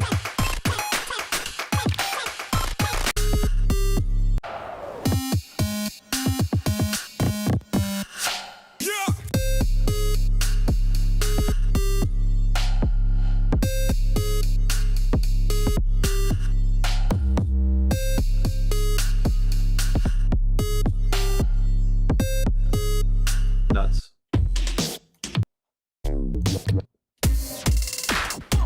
And this song's like super trappy.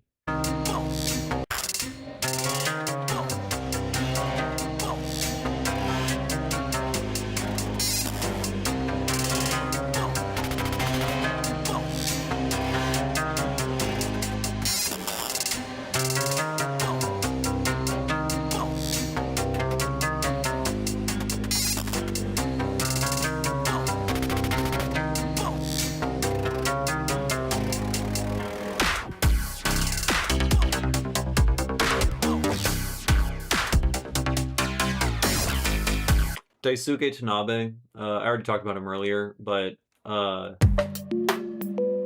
listened to this song like 50 times in like 3 days or something when I first discovered it.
Very excited for Kraftl's. It seems like he's promoting his upcoming like album with vocals and shit. He's also really good. Was a big inspiration.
no, it's super inspiring. Yeah, no, I really like the idea of eventually like making music with vocals, lyrics, right? Like lyrics are so fucking kind of foundational and fundamental to like the vast majority of like human music, right? And all of my music neglects lyrics and neglects vocals. I guess there's like the fear of including, like, I don't know, there's so much more of your ego and your self on the line when it comes to like singing or putting vocals into a thing. I guess also it doesn't necessarily fit with the aesthetic of a lot of the music I make, but and I haven't like tried writing lyrics or writing poetry or anything in like the past like 8 years, so, but I definitely like would like to dive into that at some point.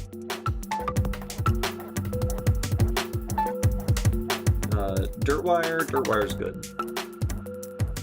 However, they are bad now. I've seen them like 6 times live. Their first time seeing them was one of the best concerts I'd like ever seen in my life. It was amazing. I don't know how else to put it. And then every other time I saw them was just like bad EDM slop. I don't know what the fuck they were doing. And I saw them like 5 more times, literally because the first time I saw them was that good. I was like, I'm just gonna keep seeing them because they've blown me away so many times, or just because they blew me away so fucking. I can't English. Whatever, you get it. They gained so much trust in. Yeah, whatever.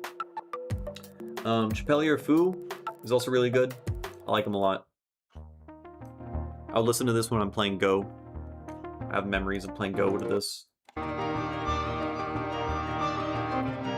It's just like, a lot of it's like just a dude with a violin, also mixing it with electronic stuff.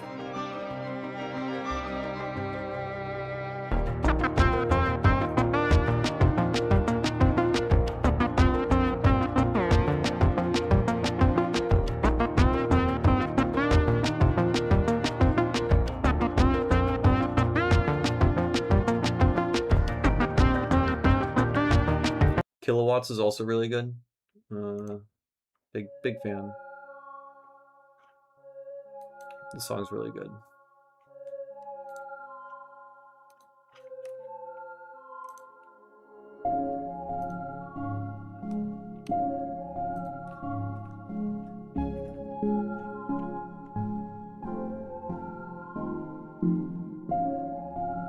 As is this entire album by Kiln by Dusker.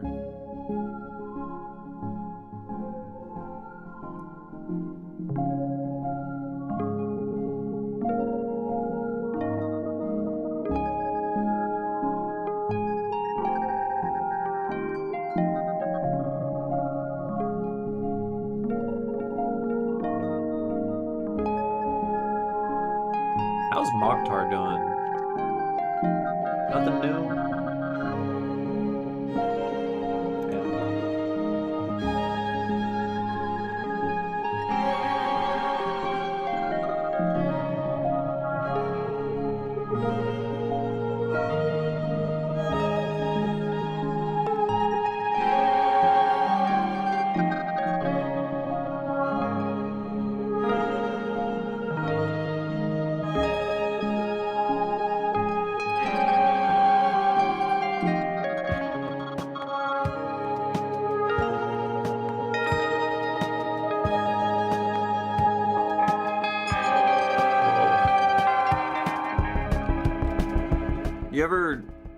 You ever like just scroll through music and just get flashbacks of different memories from different points of your life? Just like through playlists.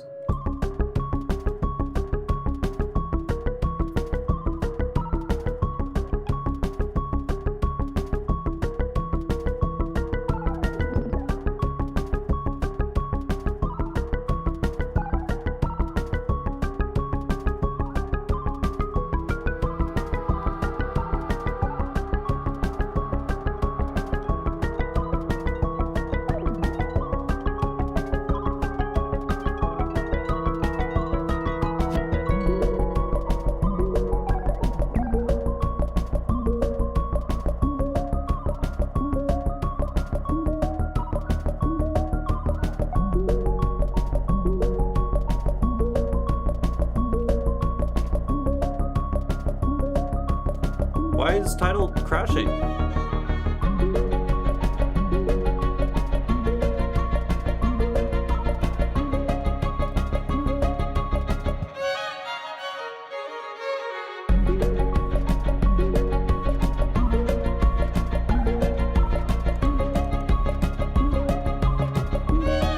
No, it's broken. Okay, I think that'll do it. I'm tired and not accomplishing anything. But yeah, wow. Oh, nostalgia too hard. Okay, yeah, this was a stream, I would say. Of all the streams I've done, this was one of them. I don't know, am I getting depressed? Like, what the fuck is happening? I don't know, it's just music just isn't really doing much for me today. I still worked on songs and I made them a little bit better. So on a positive note, I think I'm just about ready to release these songs, which means I need to make artwork, which is kind of fucked up because I don't do that. So, maybe next stream you'll see me fucking around with like bad Photoshop tools or something. Yeah, thank you, Exen. Yeah, I'm glad you dug it. But yeah, we got a new release coming in the near future. Fun stuff. All right, I am leaving. Thanks for hanging out, everyone. Hope you enjoyed it, and I will be back. Possibly not tomorrow, or find artwork. This is true. This is true. Very true. Yeah.